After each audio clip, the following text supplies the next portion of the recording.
Hello बच्चों, कैसे हो आप सभी। उम्मीद करता हूँ बहुत बढ़िया होंगे और मस्ती मजे के साथ आपने पढ़ाई लिखाई करना शुरू कर दिया होगा नई क्लास में अपने।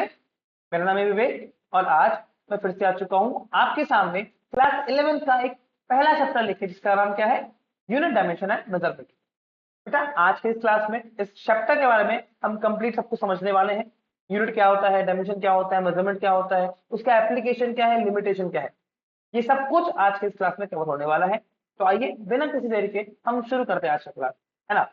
सबसे पहले मैं जो आपको समझाना चाहता हूँ वो है बेटा मेजरमेंट। मेजरमेंट किस स्टेप है समझाने के लिए मैंने एक एग्जांपल लिया है। मैंने एक देखो रॉड लिया है ए से बी तक, ठीक है। इसकी लंबाई को मेजर मैंने करने के लिए बोला है हैंड स्पेल से करेंगे, मतलब बीता से करेंगे, हाथ से करेंगे, ठीक है, from the using of palm. तो जब कोई एक इंसान मेजर करता है इसको, इसकी लंबाई को, तो क्या पता है कि उसके हाथों से 6 हैंड स्पैन लंबा ये एक रॉड है, ठीक है। बेसिकली इसको मेजरमेंट करने के लिए इंसान ने क्या किया, इसको मापने के लिए इंसान ने किया क्या, अपने एक हैंड स्पेन को लिया और उस हैंड स्पेन को कंपेयर किया किससे, एक के बाद दूसरा, दूसरे के बाद तीसरा, तीसरे के बाद चौथा, चौथा के बाद पांचवा, इस तरीके से कंपेयर किया। मतलब क्या किया, इसने एक चीज को फिक्स किया, उस फिक्स चीज के रिस्पेक्ट में दूसरी चीज को मेजरमेंट लिया, माप लिया, है ना। दूसरी चीज को बेसिकली कंपेयर किया, मैं बोल सकता हूँ। इसी कंपेरिजन को ना हम बोलते हैं मेजरमेंट। मतलब मैं आपको डेफिनेशन लिखता हूँ, मेजरमेंट क्या होता है। It is it is it is the comparison between a given quantity and a fixed standard quantity known as unit। देखो ना, इस एबी के रॉड की लेंथ को मेजर करने के लिए क्या किया इंसान ने, अपने हैंड स्पेन का इस्तेमाल किया ना। तो एक हैंड स्पेन तो बोला, एक हैंड स्पेन, दो हैंड स्पेन, तीन हैंड स्पेन करेगा तो एक हैंड स्पेन लंबा ये रॉड आया। तो यहाँ पर एक हैंड स्पेन क्या रहेगा, इसका यूनिट कहलाएगा। मतलब ऐसा कोई भी फिक्स स्टैंडर्ड क्वांटिटी तुमने फिक्स कर रखा है, जिसके रिस्पेक्ट में तुम बाकी चीजों को माप लेते हो, बाकी चीजों को कंपेयर करते हो, बेसिकली वो क्या कहलाता है, यूनिट कहलाता है। और इसी कंपेरिजन को करना क्या कहते हैं हम लोग, मेजरमेंट कहते हैं, है ना। हम क्या करते हैं बेसिकली, हम की लेंथ को मेजर करते हैं, क्या बोलते हैं इन जनरल, सर ये 5 सेंटीमीटर लंबा है। 5 सेंटीमीटर लंबा है, यहाँ पर सेंटीमीटर तो बोलते हैं ना सर, सेंटीमीटर से यूनिट मतलब क्या है, एक सेंटीमीटर को आपने फिक्स कर रखा है, कुछ स्टैंडर्ड होगा वो जिसको फिक्स कर रखा होगा आपने, क्योंकि होता है कितने उनके बराबर, आपने पढ़ा होगा मैथमेटिक्स में, अभी तक 10th क्लास फिजिक्स का क्या है, मैथ्स में पढ़ा होगा आपने। आपने फिक्स कर रखा है ना, एक फिक्स क्वांटिटी को एक अननोन रैंडम क्वांटिटी से कंपेयर करते हैं और इस फिक्स क्वांटिटी के टर्म में उस अननोन क्वांटिटी को बताते हैं, तो उसको बोलते हैं मेजरमेंट करते हैं। ठीक है, क्लियर है। जो आपने स्टैंडर्ड फिक्स कर रहा है ना, उसी को हम बोलते हैं यूनिट। इस वाले एग्जांपल में मैंने स्टैंडर्ड क्या फिक्स करा था, एक हैंड स्पैन फिक्स करा था। तो यहाँ पर मेरा यूनिट क्या है, 1 हैंड स्पैन। जब मैं इससे लंबाई पूछता हूँ इस हिसाब से ना, तो क्या बोलता है, it is 6 hand span. 6 hand span, what is hand span, it is unit, जिसको हमने फिक्स करा था। ठीक है, तो वो स्टैंडर्ड क्वांटिटी जिसको आपने फिक्स करा है ना, वो कहलाता है आपका यूनिट। क्लियर है। यूनिट क्या होता है, मेजरमेंट क्या होता है। यूनिट क्या, एक स्टैंडर्ड फिक्स क्वांटिटी, ठीक है। मेजरमेंट क्या, जब एक स्टैंडर्ड फिक्स क्वांटिटी के टर्म में एक अननोन क्वांटिटी को आप कंपेयर करते हो, इसी कंपैरिजन का नाम क्या है बेटा, मेजरमेंट। क्लियर है। यूनिट मेजरमेंट, अभी आपको मैं डायमेंशन भी समझाऊंगा आगे सब्जेक्ट के अंदर, ठीक है। बट आते हैं पहले अपने पहले टॉपिक की तरफ इस चैप्टर का, जो कि है फिजिकल क्वांटिटी। अब देखिए बेटा, फिजिकल क्वांटिटी क्या होती है, ऐसा कोई भी क्वांटिटी, ऐसा कोई भी क्वांटिटी जिसको तुम फिजिकली मेजर कर सकते हो ना, उसको बोलते हैं हम लोग फिजिकल क्वांटिटी। कोई लिख रहा हूं मैं, any quantity, any quantity which can be physically measured is called physical quantity। ऐसा क्वांटिटीज को फिजिकली मेजर कर सकते हो। फिजिकली मेजर करने का मतलब क्या, उस क्वांटिटी का कुछ मैग्नीट्यूड हो, कुछ यूनिट हो, है ना, ये मतलब फिजिकली मेजर करने का। उसको क्या बोलते हैं हम लोग, फिजिकल क्वांटिटी बोलते हैं। एग्जाम्पल सर, एग्जाम्पल बताओ मुझे फिजिकल क्वांटिटी। अरे मास, मास को मेजर करते हो, बिल्कुल से करते हैं। वेट करते हो मेजर, बिल्कुल से करते हो। लंबाई, लेंथ लेंथ मेजर करते हो, करते हैं सर। ये सब क्या कहलाएंगे? फिजिकल क्वांटिटी कहलाएंगे। क्या आपने वेलोसिटी मेजर किया था नाइन्थ क्लास के अंदर? बिल्कुल से किया था। आपने करंट मेजर किया था? बिल्कुल से किया था। ये सब क्या है? आपने मेजर किया था। कुछ मेजर किया मतलब इसके अंदर कुछ क्वांटिटी, कुछ मैग्नीट्यूड था, जिसका यूनिट था, दोनों था ना, ये क्या कहलाते हैं बेटा? ये कहलाते हैं फिजिकल क्वांटिटी। ठीक है, एग्जाम्पल लिख लेंगे हम, बहुत सारे लिख सकते हैं। मास हो गए, लेंथ हो गया, वेट हो गया, etc का भी बहुत सारी एग्जाम्पल हो सकते हैं, राइट। किसी भी फिजिकल क्वांटिटी को रिप्रेजेंट कैसे करते हैं ये देखो। किसी भी फिजिकल क्वांटिटी को रिप्रेजेंट कैसे करते हैं ये ध्यान देना। मान लीजिए एक फिजिकल क्वांटिटी पी है, ठीक है। अच्छा, फिजिकल क्वांटिटी को रिप्रेजेंट करना होता है ना, तो ऐसे लिखते हैं, पी लिखा और इसे कर्ली ब्रैकेट लगाते हैं, ठीक है। एक physical quantity is equal to number multiply by unit. देखो ना, आप अगर लेंथ बोलते हो, लेट सपोज लेंथ बोलते हो 5 मीटर, लेंथ बोलते हो, लेट सपोज आप लेंथ बोलते हो 5 मीटर। ये 5 मीटर में 5 का एक नंबर है, और मीटर क्या है? एक यूनिट है। और लेंथ क्या है? मैंने बताया लेंथ एक फिजिकल क्वांटिटी है। मैं बोल सकता हूँ दुनिया का कोई भी फिजिकल क्वांटिटी कैसे रिप्रेजेंट हो रहा होगा? वो एक नंबर, उसके बाद एक यूनिट मल्टीप्लिकेशन में होगा, तो वो रिप्रेजेंट हो रहा होगा, है ना? उस तरीके से रिप्रेजेंट हो रहा होगा, राइट। फिजिकल क्वांटिटी कैसे है? It is number multiplied by its unit. N क्या है बेटा? नंबर है। यू क्या है बेटा? यूनिट है। ये क्या बताया मैंने? Representation of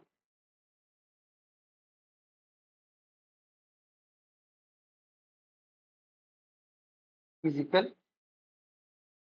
quantity. क्लियर है? ठीक है। किसी भी फिजिकल क्वांटिटी कैसे रिप्रेजेंट करेंगे? Number multiply by its unit. Next, अब ना इस फिजिकल क्वांटिटी के कुछ टाइप भी होते हैं। इस फिजिकल क्वांटिटी के टाइप भी होते हैं। मेजरली फिजिकल क्वांटिटी के 3 टाइप डिफाइंड है, ठीक है। क्या उनका डिफाइंड है सर? पहला डिफाइंड है बेटा आपका फंडामेंटल क्वांटिटी, फंडामेंटल क्वांटिटी। दूसरा डिफाइंड है आपका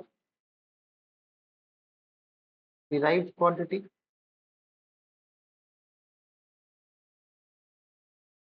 तीसरा मतलब जो ना फंडामेंटल ना डिराइव्ड होगा, तीसरा होता है वो कहलाता है आपका सप्लीमेंट्री क्वांटिटी। मैं आपको थोड़ा सा एक देता हूँ, फंडामेंटल क्या होता है, डिराइव्ड क्या होता है। ऐसा कोई भी फिजिकल क्वांटिटी जो किसी पे डिपेंड नहीं करता, खुद का अपना डेफिनेशन, जो किसी पे डिपेंड नहीं करता, आत्मनिर्भर हो बिल्कुल एकदम, वो क्या कहलाता है बेटा? फंडामेंटल क्वांटिटी कहलाता है। लेकिन जो किसी पे डिपेंड करे, वो क्या कहलाता है? डिराइव्ड क्वांटिटी कहलाता है। अब जो ना फंडामेंटल ना डिराइव्ड हो, ऐसे भी कुछ क्वांटिटी जो ना फंडामेंटल में आते हैं ना डिराइव्ड में आते हैं, वो कहाँ आते हैं? वो क्या कहलाते हैं? दो अलग सप्लीमेंट्री क्वांटिटी हमने अलग से रख दिया है, ठीक है। सप्लीमेंट्री के बारे में थोड़ा सा क्या है सप्लीमेंट्री, फिर फंडामेंटल डिराइव्ड के बारे में डिटेल बात करेंगे। सप्लीमेंट्री क्वांटिटी जानते हो क्या होता है? बेसिकली जो ऐसे क्वांटिटी जो फंडामेंटल पे नहीं है, डिराइव नहीं, इसके अंदर ना केवल दो चीजें, पहला है आपका प्लेन एंगल, दूसरा आता है आपका सॉलिड एंगल। ये जो प्लेन एंगल है ना बाबू, प्लेन एंगल, प्लेन एंगल क्या होता है? अब देखो ये मेरे शीट जो है, मैंने जिसमें लिख रहा हूँ, ये शीट है। इस शीट में बेसिकली एक ब्लैंक पेज है। इस ब्लैंक पेज पे मैं कोई भी अगर दो लाइन खींच दूं, एक मिनट, इस ब्लैंक पेज में मतलब कोई भी ऐसे दो लाइन खींच दूं, ठीक है। तो क्या इस दो लाइन के बीच में कुछ एक एंगल होगा? थीटा। दो लाइन के बीच में कुछ एंगल होगा ना। ये दो लाइन कहाँ खींचा है? मैंने प्लेन पे खींचा है। इस एंगल को क्या बोलते हैं हम लोग? प्लेन एंगल बोलते हैं, ठीक है। इसमें बोलते हैं हम लोग प्लेन एंगल, रिप्रेजेंटेड बाई दोबारा कर लेता हूँ अच्छे से,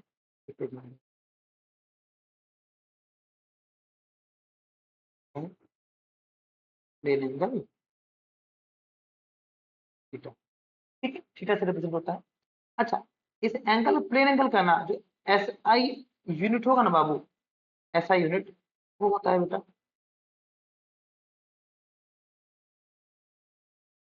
रेडियन। क्या होता है? ऐसा भी होता है अपना रेडियन, ठीक है।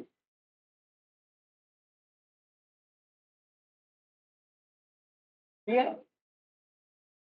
एलिमेंट्री क्वांटिटी में पहला बताया प्लेन एंगल क्या, किसी भी प्लेन में दो लाइन के बीच बनने वाला एंगल प्लेन एंगल, ऐसा यूनिट क्या है उसका radian.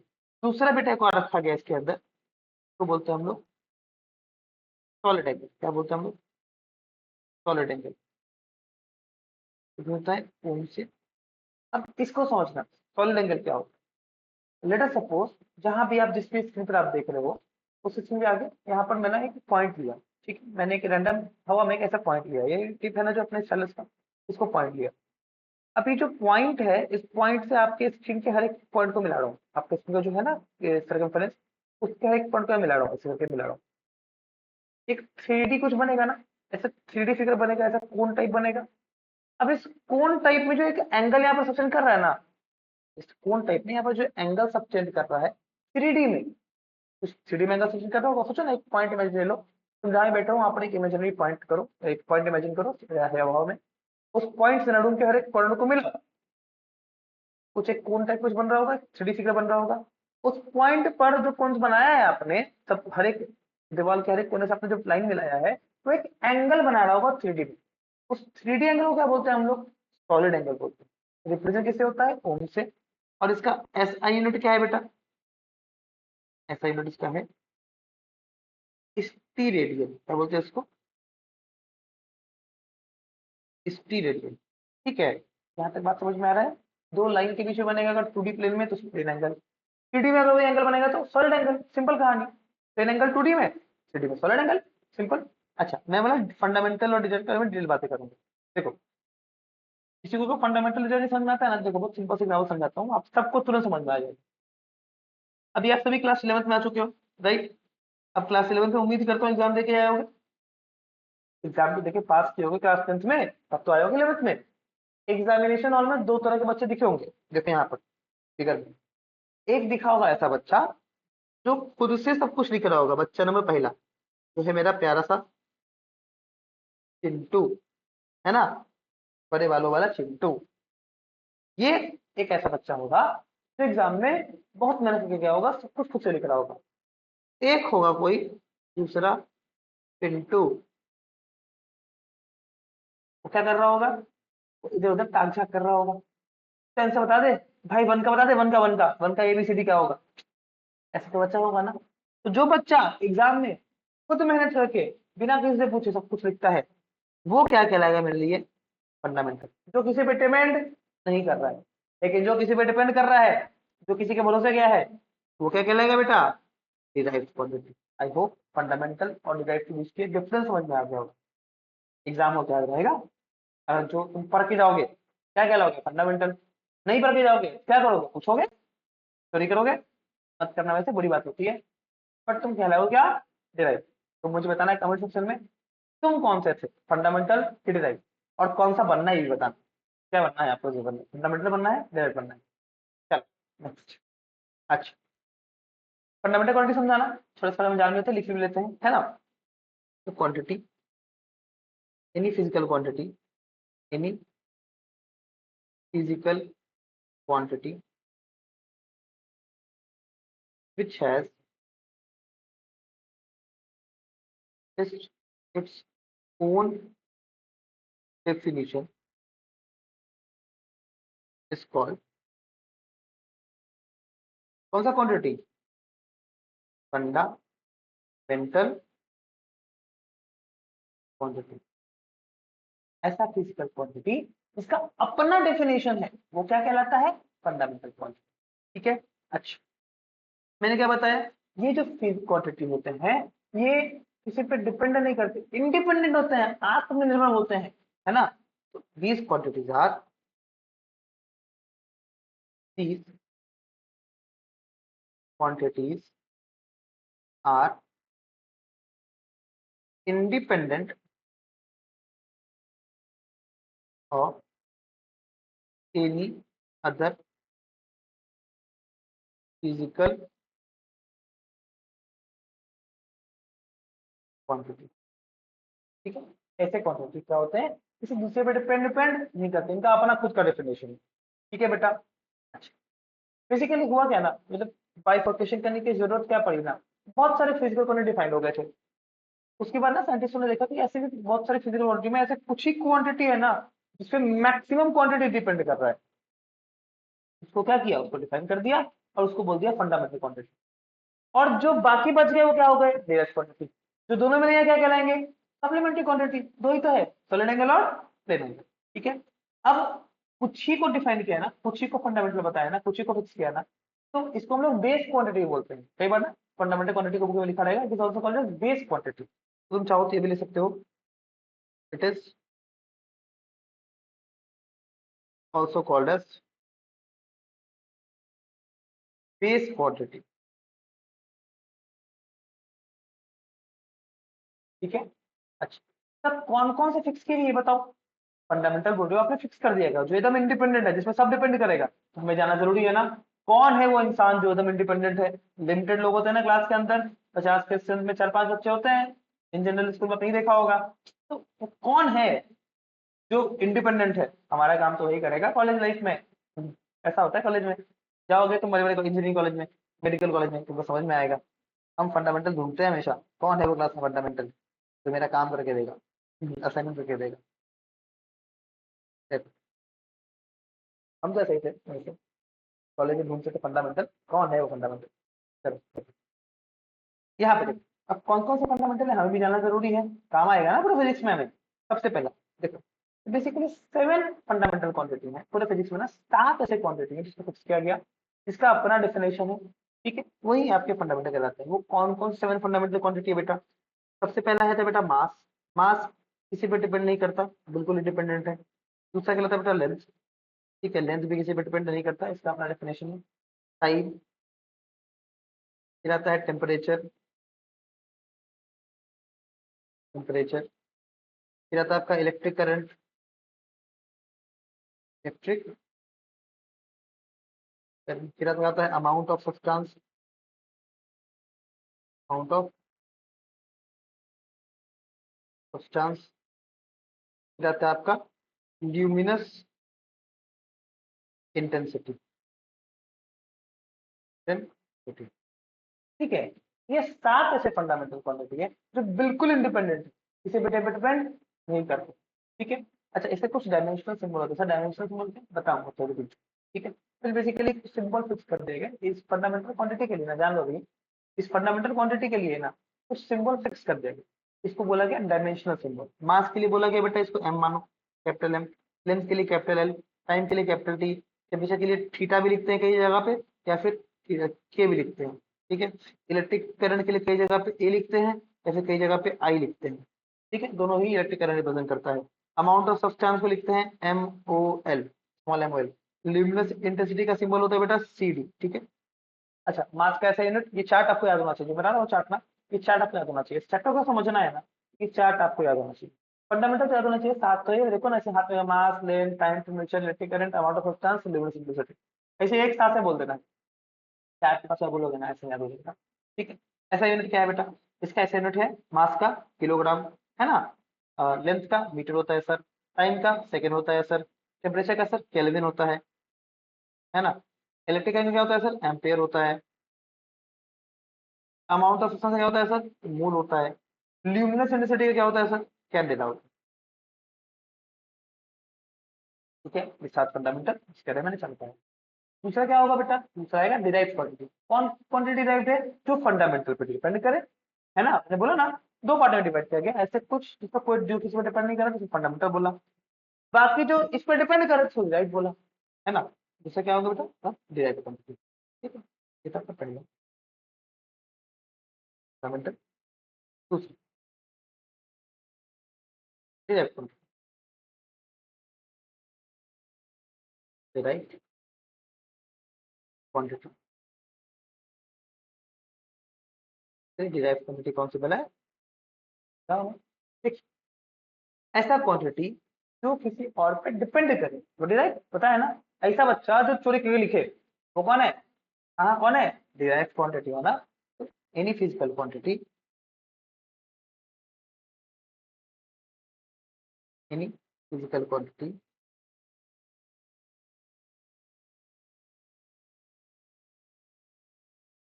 Quantity which depends on fundamental quantity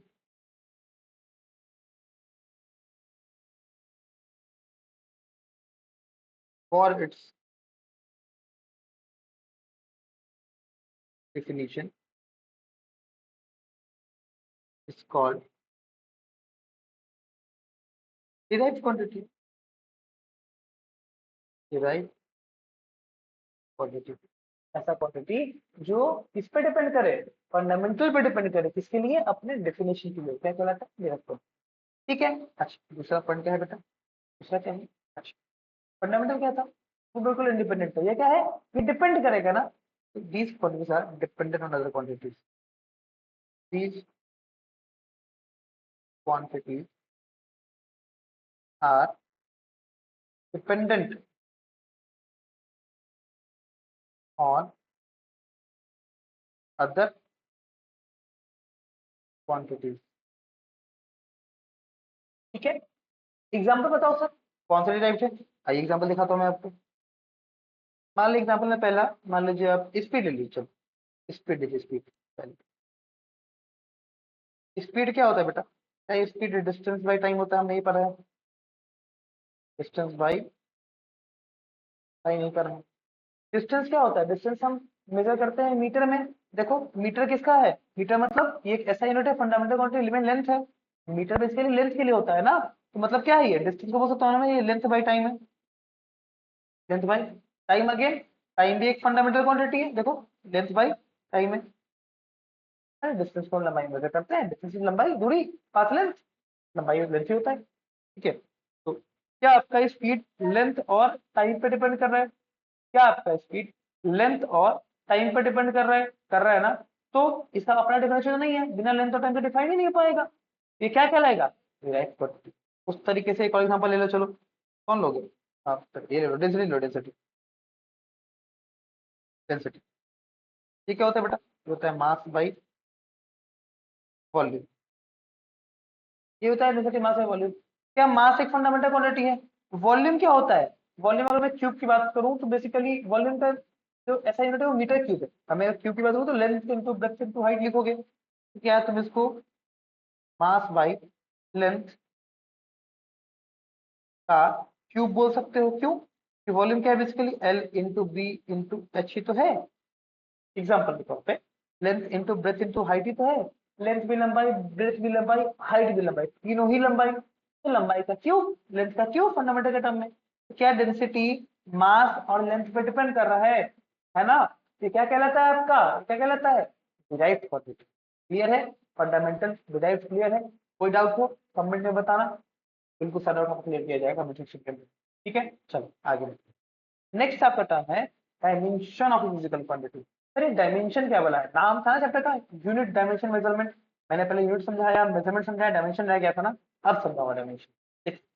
मैंने भी एक एग्जांपल दिया बेसिकली, यहाँ देखो, चलो मैंने एग्जांपल दिया, डेंसिटी का मान लेते हैं या स्पीड का मान लेते हैं, स्पीड का जो है वो लेंथ और टाइम पे डिपेंडेंट है, लेंथ और टाइम पे डिपेंडेंट है, कैसे डिपेंडेंट है, तो लेंथ का पावर 1 और टाइम का पावर -1, मतलब ऐसे इसको ना, length length into power 1 into time power -1, ऐसे मैं लिख सकता हूँ ना स्पीड को, तो क्या ये स्पीड लेंथ के पावर 1 पे डिपेंडेंट है और टाइम के पावर -1 पे डिपेंडेंट है, तो जो पावर रेज्ड होगा ना फंडामेंटल क्वांटिटी का, किसी भी फिजिकल क्वांटिटी को डिफाइन करने के लिए, वो पावर क्या कहलाएगा, उसका डायमेंशन कहलाएगा, डायमेंशन के बारे में, ठीक है, power to which fundamental quantities are raised to obtain that physical quantity called dimension of a physical quantity. ठीक है, तो पावर रेज होगा ना किसी फंडामेंटल क्वांटिटी का, उस फिजिकल क्वांटिटी के डिवाइड करने के लिए उस पावर का नाम क्या कहेंगे, पावर क्या कहेंगे, डायमेंशन कहेंगे। मैं एग्जांपल देता हूँ आपको और क्लैरिटी होगी, ठीक है। ये थोड़ा डेफिनेशन आपको लगा होगा पता नहीं क्या लिख पा दिया आपने, एग्जांपल देता हूँ। मैं बोलता हूँ, मान लेते हैं पहले डायमेंशन ऑफ, चलो मान लेते हैं डायमेंशन ऑफ लेते हैं एरिया। अब एरिया क्या होता है, area length into breath, length into breath मतलब लेंथ का स्क्वायर। अब लेंथ भी लेंथ और ब्रेथ भी length, length into length, length का स्क्वायर, लेंथ का स्क्वायर, ऐसा होता है ना। तो तुम क्या बोल सकते हो, डायमेंशन ऑफ एरिया क्या बोल सकते हो, एरिया डायमेंशन ऑफ एरिया तुम बोल सकते हो 2 इन लेंथ।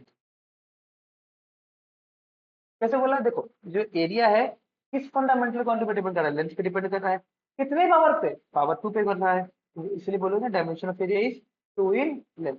अगले एग्जांपल से फॉर्मूलेटिंग मिलेगा तुमको, अभी भी दिखा रहा ना स्पीड का, बोलो डायमेंशन ऑफ,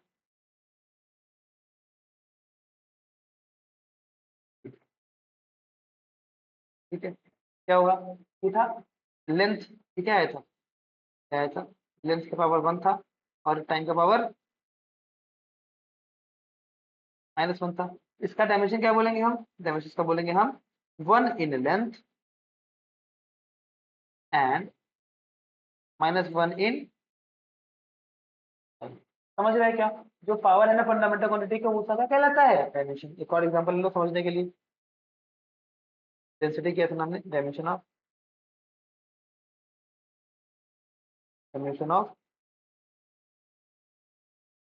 डेंसिटी। डेंसिटी क्या था, mass by volume, mass by length का क्यूब था, लास्ट बताया अभी जस्ट, क्या करके देखो तुम, क्या था बोल सकता हूँ मैं, 1 इन मास एंड -3 इन लेंथ। ऐसे और भी एग्जांपल दिया सकते हैं। आई होप यहाँ तक बातें क्लियर हो रही होगी, दिक्कत है तो बताओ कमेंट सेक्शन में, दोबारा से किया जाएगा।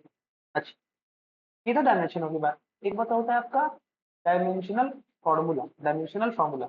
अब जो मैं लिखा ना डायमेंशन ऑफ एरिया, अगर इसको मैं सिंबॉलिक टर्म में लिख दूंगा ना, इसमें सिंबॉलिक टर्म में, तो उसका डायमेंशनल फॉर्मूला क्या है। एग्जाम्पल, एग्जाम्पल से समझाता हूँ, ये लंबा लंबा लिखाने का बेकार है, आप एग्जाम्पल थोड़ा समझो dimensional formula.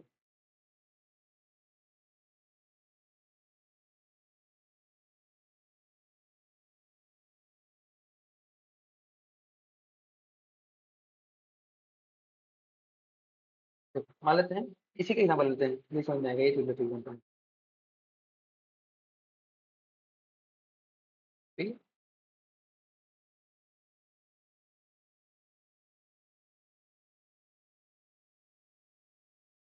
Dimensional formula of area करते हैं, क्या डायमेंशनल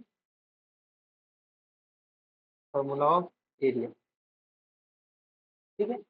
जब डायमेंशनल फॉर्मूला ऑफ एरिया लिखना है, तुम क्या बोला मैंने, जो आपने फंडामेंटल क्वांटिटी लिखा है ना, तो सिंबॉलिक लिख दोगे, डायमेंशनल सिंबल लिख दोगे ना, तो वो जो आएगा वो क्या आएगा, डायमेंशनल फॉर्मूला आएगा। एरिया कितना है था, लेंथ का स्क्वायर, लेंथ का symbol is L, L square लिख दोगे या फिर इसको L2 पढ़ते हैं, तो ये क्या कहलाएगा, इसका डायमेंशनल फॉर्मूला कहलाएगा। Similarly dimensional formula of speed,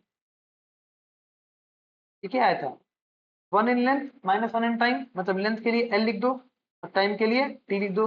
बताया था डायमेंशनल फॉर्मूला सिंबल आपको मैंने, याद है फंडामेंटल में, वो बेटा चार्ट है पास बोला, L की मैंने समझ जाएगा, तो डायमेंशनल फॉर्मूला ऑफ डेंसिटी कर दो,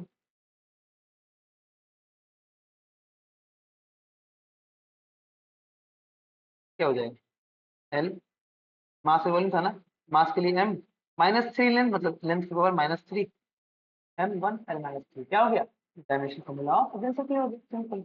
अच्छा, इसी को मैं अगर अब एरिया को डायमेंशनल फॉर्मूला ऑफ एरिया की जगह पे शॉर्टकट लिख दूंगा मैं, एरिया का एक सिंबॉलिक रिप्रेजेंटेशन दूंगा मैं और इक्वल टू L स्क्वायर लिख दूंगा, तो क्या कहलाएगा, डायमेंशनल इक्वेशन कहलाएगा। मतलब अगर मैं ऐसा लिख दूंगा,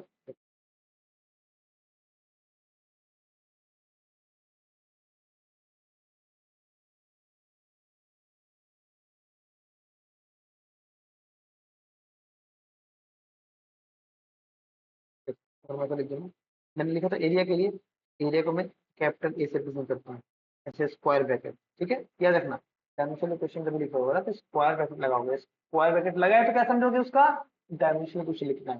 ये क्या आया था, L2 आया था, तो ये जो बना ना बेटा, ये क्या कहलाता है, डायमेंशनल इक्वेशन कहलाता है। सिमिलरली एग्जांपल समझा रहा हूँ, तो आपका आया था स्पीड का, स्पीड को स्मॉल एस से रिप्रेजेंट कर दे,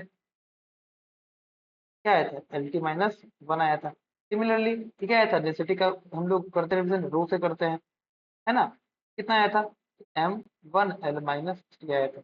आई hope dimension formula dimension question clear हो रहा होगा। ठीक है। अच्छा, एक चीज और, अब मैंने क्या बोला, पहले के जमानों में ना, पहले के जमानों में बहुत सारे यूनिट से, बहुत सारे तरीके थे मेजरमेंट करने के, कोई हाथ से कर रहा है, कोई फुट से कर रहा है, कोई धागे से कर रहा है, कोई रस्सी से कर रहा है ना। तो अलग अलग कंट्रीज में भी जैसे जैसे डेवलप हुई उससे यूनिट चेंज होता चला गया। तो अलग अलग कंट्रीज में डेवलपमेंट के बाद भी जब साइंटिस्ट अलग अलग जगहों पर रिसर्च कर रहे थे तो ये बहुत दिक्कत हो रहा था उस समय कम्युनिकेट करना, कि रिसर्च का पार्टिकुलर रिजल्ट आने के लिए सेम सेम क्वांटिटी सब कुछ लेना पड़ेगा। तो कम्युनिकेशन में थोड़ा सा गैप आ रहा था, कैलकुलेशन बढ़ जा रहा था। इसको शॉर्ट करने के लिए लाया गया बेटा हमारे लिए सिस्टम ऑफ यूनिट्स। क्या लाया गया, सिस्टम ऑफ यूनिट्स। मतलब बहुत सारे यूनिट्स होते हैं ना, हमें जो पढ़ने हैं 3-4 यूनिट्स पढ़ने हैं और उतना ही जाता है। फाइनली जो लाया गया तो वो क्या कहलाता है, जो हम लोग सब पढ़ते हैं यूनिवर्सल है, ऐसे आई यूनिट पढ़ते हैं ना हम लोग, फाइनली ऐसा यूनिट पढ़ते हैं। मैं यहाँ पर सिस्टम यूनिट लिखूंगा, यहाँ पर नाम यूनिट का जो कि पहला हम लिखेंगे ऐसा यूनिट, आपने कुछ पढ़ा हुई लिखा हूँ। एक पढ़ेंगे हम लोग सीजीएस यूनिट, फिर पढ़ेंगे एफपीएस यूनिट, और एक होगा एमकेएस यूनिट। ऐसा यूनिट में यहाँ पर लिखेंगे मास क्या होता है, लेंथ क्या होता है, टाइम क्या होता है। तो चाहे तो पूरा फंडामेंटल लिख सकता है, बट अपने को ना तीन मेजोरिटी में इस्तेमाल होता है तो मैं तीन ही लिख रहा हूँ। ऐसा यूनिट में मास जो होता है बेटा, मास केजी में होता है, लेंथ मीटर में होता है, टाइम सेकंड में होता है। बात समझ में आ रही है? ऐसा यूनिट में पीजीएस में क्या होता है, मास ग्राम में होता है, लेंथ सेंटीमीटर में होता है, टाइम सेकंड में होता है। एफपीएस में क्या होता है सर, मास पाउंड में होता है ना, लेंथ फुट में होता है, टाइम सेकंड में होता है। एमकेएस में क्या होता है सर, मास केजी में होता है, लेंथ मीटर में होता है, और टाइम सेकंड में होता है। बेसिकली नाम से ही याद रहेगा। ऐसा ही था इंटरनेशनल सिस्टम ऑफ यूनिट 1971 में आया था अप्रोक्स। और क्यों आया था, ताकि सब कुछ एक्सपेरिमेंट वगैरह हम जो कर रहे हैं, सब कुछ कैलकुलेशन जो कर रहे हैं, वो एक दूसरे को कम्युनिकेट करना आसान है। उस कैलकुलेशन से बच जाए, हम ध्यान दें चीजों पे, जो चीज नई नई फिनोमेना हम ऑब्जर्व कर रहे हैं, जो सीख रहे हैं, है ना। अच्छा, सीजीएस से नाम क्या होता है, सेंटीमीटर ग्राम सेकंड, नाम ही है centimetre gram second CGS. Centimetre में लेंथ होगा, ग्राम मतलब मास होगा, सेकंड मतलब टाइम होगा, याद हो गया। FPS, foot pound second, foot length pound weight होता है ना, एक पाउंड की दो पाउंड की तो क्या होता है, वेट होता है ना उसका। Foot pound second, second time. MKS, metre kilogram second, metre length kilogram mass second time. ये सिस्टम ऑफ यूनिट्स आपको आने चाहिए, पता होना चाहिए क्या क्या होगा। ठीक। अच्छा, अब क्या करने वाले हैं, यहाँ तक आई होप थ्योरी समझ में आ रहा होगा। बहुत थ्योरी हो गया, हम क्लास 11th में आ गए हैं। अब कुछ न्यूमेरिकल भी तो करेंगे। आइए, अब हम क्या करेंगे ना, अब कुछ कुछ फिजिकल क्वांटिटीज के न्यूमेरिकल करेंगे, मतलब फिजिकल क्वांटिटी के डायमेंशन निकालना सीखें। ठीक है, डायमेंशन लिखना सीखें। जैसे एग्जाम्पल दिया है, जो एग्जाम्पल दिया है ना, पहला एग्जाम्पल दिया है तो कि क्या करना है हमें, हम सबका डायमेंशनल फॉर्मूला लिखना सीखना है ना। कुछ क्या है ना, डायमेंशन फॉर्मूला लिखना कि दोनों तरफ अगर सिंबॉलिक हो, बीच में इक्वल का साइन लगा हो, तो क्या कहलाता है, डायमेंशन फॉर्मूला कहलाता है। ठीक है। चलो, यहाँ पर दिया है पहला कि अगर वेलोसिटी जो है, वेलोसिटी को v से रिप्रेजेंट किया है स्मॉल v से, और ये होता है डिस्प्लेसमेंट बाय टाइम, तो तुमको बताना है कि वेलोसिटी का डायमेंशनल फॉर्मूला क्या होगा। चलो लिखते हैं, वेलोसिटी को v से रिप्रेजेंट करेंगे स्क्वायर ब्रैकेट में। ये क्या लिखा है, displacement by time, displacement by time लिखा है ना। डिस्प्लेसमेंट क्या है बेटा, लेंथ है। क्या मैं इसको लेंथ बाय टाइम बोल सकता हूँ डिस्प्लेसमेंट बाय टाइम। देयरफॉर जो वेलोसिटी है बेटा, वो क्या हो जाएगा, what is length, length is L symbol के टर्म में। टाइम क्या है, टाइम टी है। एल बाई टी क्या आएगा, डायमेंशनल फॉर्मूला आएगा। और इसको तुम क्या बोल सकते हो, डायमेंशनल फॉर्मूला वेलोसिटी बोल सकते हो, एल टी माइनस 1। देखो तो बोल सकते हो ना। जो निकल के आया, क्या निकल के आया बाबू, ये निकल के आया आपका डायमेंशनल फॉर्मूला निकल के आया। हमने क्या किया, जो डायमेंशनल सिंबल सीखा था फंडामेंटल में, वो उसको इस्तेमाल करना है, आ जाएगा आंसर आराम से। कोई बड़ी बात नहीं है ना, आसान है बिल्कुल। ठीक है, चलो दोबारा रिवर्स करके देख लो एक बार। ठीक है, चलो नेक्स्ट, अगला क्या करना है, नेक्स्ट क्वेश्चन बोला है मुझे एक्सेलरेशन का करके देखो। मैं 4-5 को सॉल्व कर रहा हूँ आज के इस क्लास में ना। आपको कुछ क्वेश्चंस भी मिलेंगे, बिल्कुल। मैं यहीं पर मैं शीट में ना कुछ क्वेश्चन भी ऐड करके रखा है मैंने, जो आपको होमवर्क के लिए है। जैसे सिखा रहा हूँ वैसे करोगे बिल्कुल बन जाएगा, इसलिए ध्यान से देखो, मैं सॉल्व कर रहा हूँ। नेक्स्ट बोल रहा है एक्सेलरेशन का निकाल के देखो बेटा मेरे को। ठीक है, एक्सेलरेशन की क्या बोला है वेलोसिटी बाय टाइम। ये क्या बोला है, velocity by time, dimension of velocity लिखना पड़ेगा, और डायमेंशन ऑफ टाइम लिखना पड़ेगा। टाइम को टी से करते हैं हम लोग रिप्रेजेंट। अच्छा, क्या हमने वेलोसिटी का डायमेंशन निकाल दिया अभी? क्या हमने वेलोसिटी का निकाला ना? पहले क्वेश्चन में क्या आया था? LT-1, देखो ना यहाँ पर LT-1 आया था। ठीक है, देयरफॉर मैं एक्सेलरेशन क्या बोल सकता हूँ? वेलोसिटी का हो गया डायमेंशन LT-1 बाई टाइम के लिए टी, तो बोल सकता हूँ। जब ये टाइम ऊपर जाएगा LT-1 इंटू T-1 कर सकता हूँ मैं। ये टी ऊपर जाएगा तो माइनस हो जाएगा, पावर पावर होता है change. Therefore dimensional formula of acceleration में बोल सकता हूँ LT-2। सिंपल, कोई दिक्कत? सिंपल है, तुम शॉर्टेड कहानी वही में आ रहा हूँ मेरे ख्याल से। बहुत आसान है, बहुत। नेक्स्ट, अब बोल रहा है अपने को फोर्स का निकाल के दिखाओ बेटा। अगर फोर्स क्या होता है? मास इंटू एक्सेलरेशन होता है, मास इंटू एक्सेलरेशन होता है, तो फोर्स का निकाल के दिखाओ। निकाल लेते हैं सब, फोर्स का क्या दिक्कत है? ये रहा फोर्स। ये क्या है? मास के लिए मास का डायमेंशन फॉर्मूला लिखाना पड़ेगा, और इंटू एक्सेलरेशन बोल रहा है तो इंटू एक्सेलरेशन का डायमेंशन फॉर्मूला लिखना पड़ेगा। अब जरा ध्यान से देखो, क्या हमने एक्सेलरेशन का डायमेंशन फॉर्मूला निकाल लिया है? पिछले क्वेश्चन में क्या आया था? LT-2। देखो पुट कर दो, dimension formula of force, dimension formula of force तो मास के लिए m, एक्सेलरेशन के लिए LT-2। तो क्या आ गया?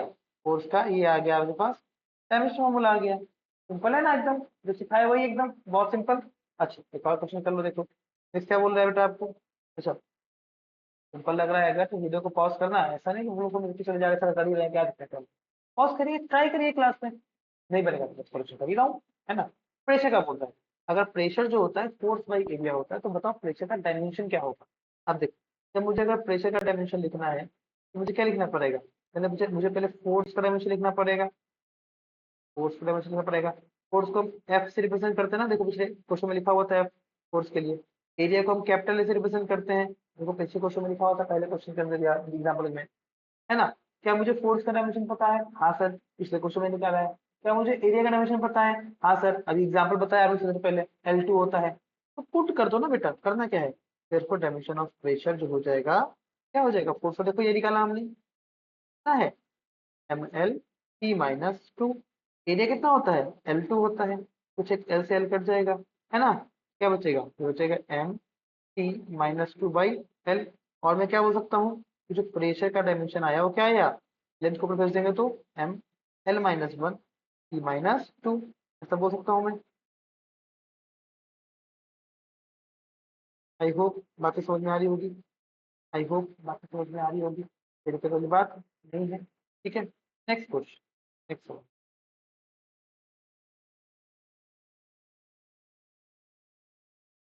अब बोल रहा है अपने को डायमेंशन निकालने के लिए चार्ज। चार्ज का बोल रहे हैं, चार्ज का क्या दिया था? Current into time. Dimension of charge is equal to क्या होगा? Dimension of current is I, मतलब इनटू डायमेंशन ऑफ टाइम। अबे ये तो बहुत सिंपल हो गया, करंट भी फंडामेंटल, टाइम भी फंडामेंटल, तो सिंपल आ गया ना। देयरफॉर चार्ज का डायमेंशन तो लिख दिया है मैंने पहले ही। क्या होगा? करंट के लिए आई होगा, टाइम के लिए टी होगा। किसी किसी बुक में एटी लिखा होगा, मैंने लिखवा के दिया है। करंट को ए भी बोलते हैं और टी आई भी रिप्रेजेंट कर सकते हैं, तो दोनों ही कर सकते हैं, बड़ी बात नहीं है। आ गया। इस तरीके से ही हम किसी भी फॉर्मूला में डायमेंशन निकाल सकते हैं। अब देखो यहाँ पे कुछ कुछ क्वेश्चन दिया रखा है मैंने, जो क्वेश्चन आपको क्या करना है? ट्राई करना है, ठीक है? मैं आपको डाल दूंगा अपने अपने जो है ना अपना टेलीग्राम ग्रुप, अगर आपने ज्वाइन नहीं किया तो ज्वाइन कर लेना। मैं ये पूरा शीट वहाँ पे डाल दूंगा, आपको रेफरेंस मिल जाएगा, नोट्स मिल जाएगा, कुछ मिल जाएगा, दिक्कत वाली बात नहीं होगी। लेकिन मैं रिकमेंड करता हूँ ना बेटा, आप क्लास में नोट्स के साथ बैठो। नोट्स के साथ बैठोगे ना, अगर आप मेरे ऑनलाइन लेक्चर क्लास अटेंड करने के लिए, तो आपको फील नहीं होगा आप क्लास में नहीं बैठे हो, आपको मजा आएगा। और आप जब सॉल्व करोगे ना वीडियो को पॉज कर करके, तो बहुत जल्दी सिलेबस कवर अप हो जाएगा। ठीक है, चल नेक्स्ट। ये इस तरह के 4-5 क्वेश्चन दे दिए मैंने, सेम सेम तरीके से। ठीक है, इसको बनाना बताना मुझे आंसर कमेंट सेक्शन में। ठीक। अच्छा, अब एक इंपॉर्टेंट पॉइंट बता रहा हूँ बेटा, इसको ध्यान रखना। इंपॉर्टेंट है इसलिए लिख रहा हूँ एकदम नोट में। ठीक है, नोट में बता रहा हूँ, बहुत जरूरी है, बहुत जरूरी, अति आवश्यक बातें हैं, ध्यान देना इसको। क्या? डायमेंशन निकालने समय कई बार ऐसे फॉर्मूलाज मिलते हैं ना, इसमें ना कुछ कॉन्स्टेंट्स हो, ट्रिग्नोमेट्रिक फंक्शंस हो, कुछ लॉगरिथमिक हो, इस तरह के कुछ फंक्शन हो। तो ऐसे कुछ कुछ ऐसे कुछ चीजें जिसका डायमेंशन नहीं होता। मैं आपको दे रहा हूँ डायमेंशनलेस चेकलिस्ट, क्या दे रहा हूँ मैं? डायमेंशनलेस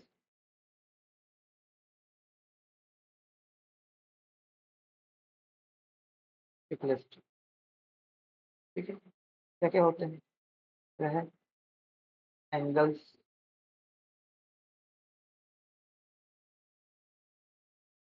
लॉगरिथम्स,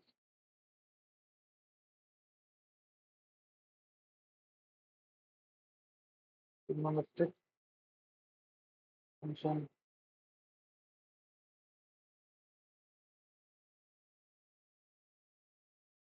एक्सपोनेंशियल, फर्स्ट है कांस्टेंट। अगर किसी भी फिजिकल क्वांटिटी के फॉर्मूले में ना, किसी फिजिकल रिलेशन में ना, अगर आपको एंगल दिखे, लॉगरिथम दिखे, ट्रिग्नोमेट्रिक फंक्शन दिखे, एक्सपोनेंशियल दिखे, अच्छा एक्सपोनेंशियल कैसे कहते हैं? ई रेज टू कुछ लिखा रहेगा, ठीक है, ये कहलाता है एक्सपोनेंशियल। लॉगरिथम किसे कहते हैं सर? ऐसा लिखा रहेगा LOG, यहाँ पे कुछ लिखा रहेगा, बेस ई दिया रहेगा, नहीं भी दिया रहेगा, इसको लॉगरिथम कहते हैं।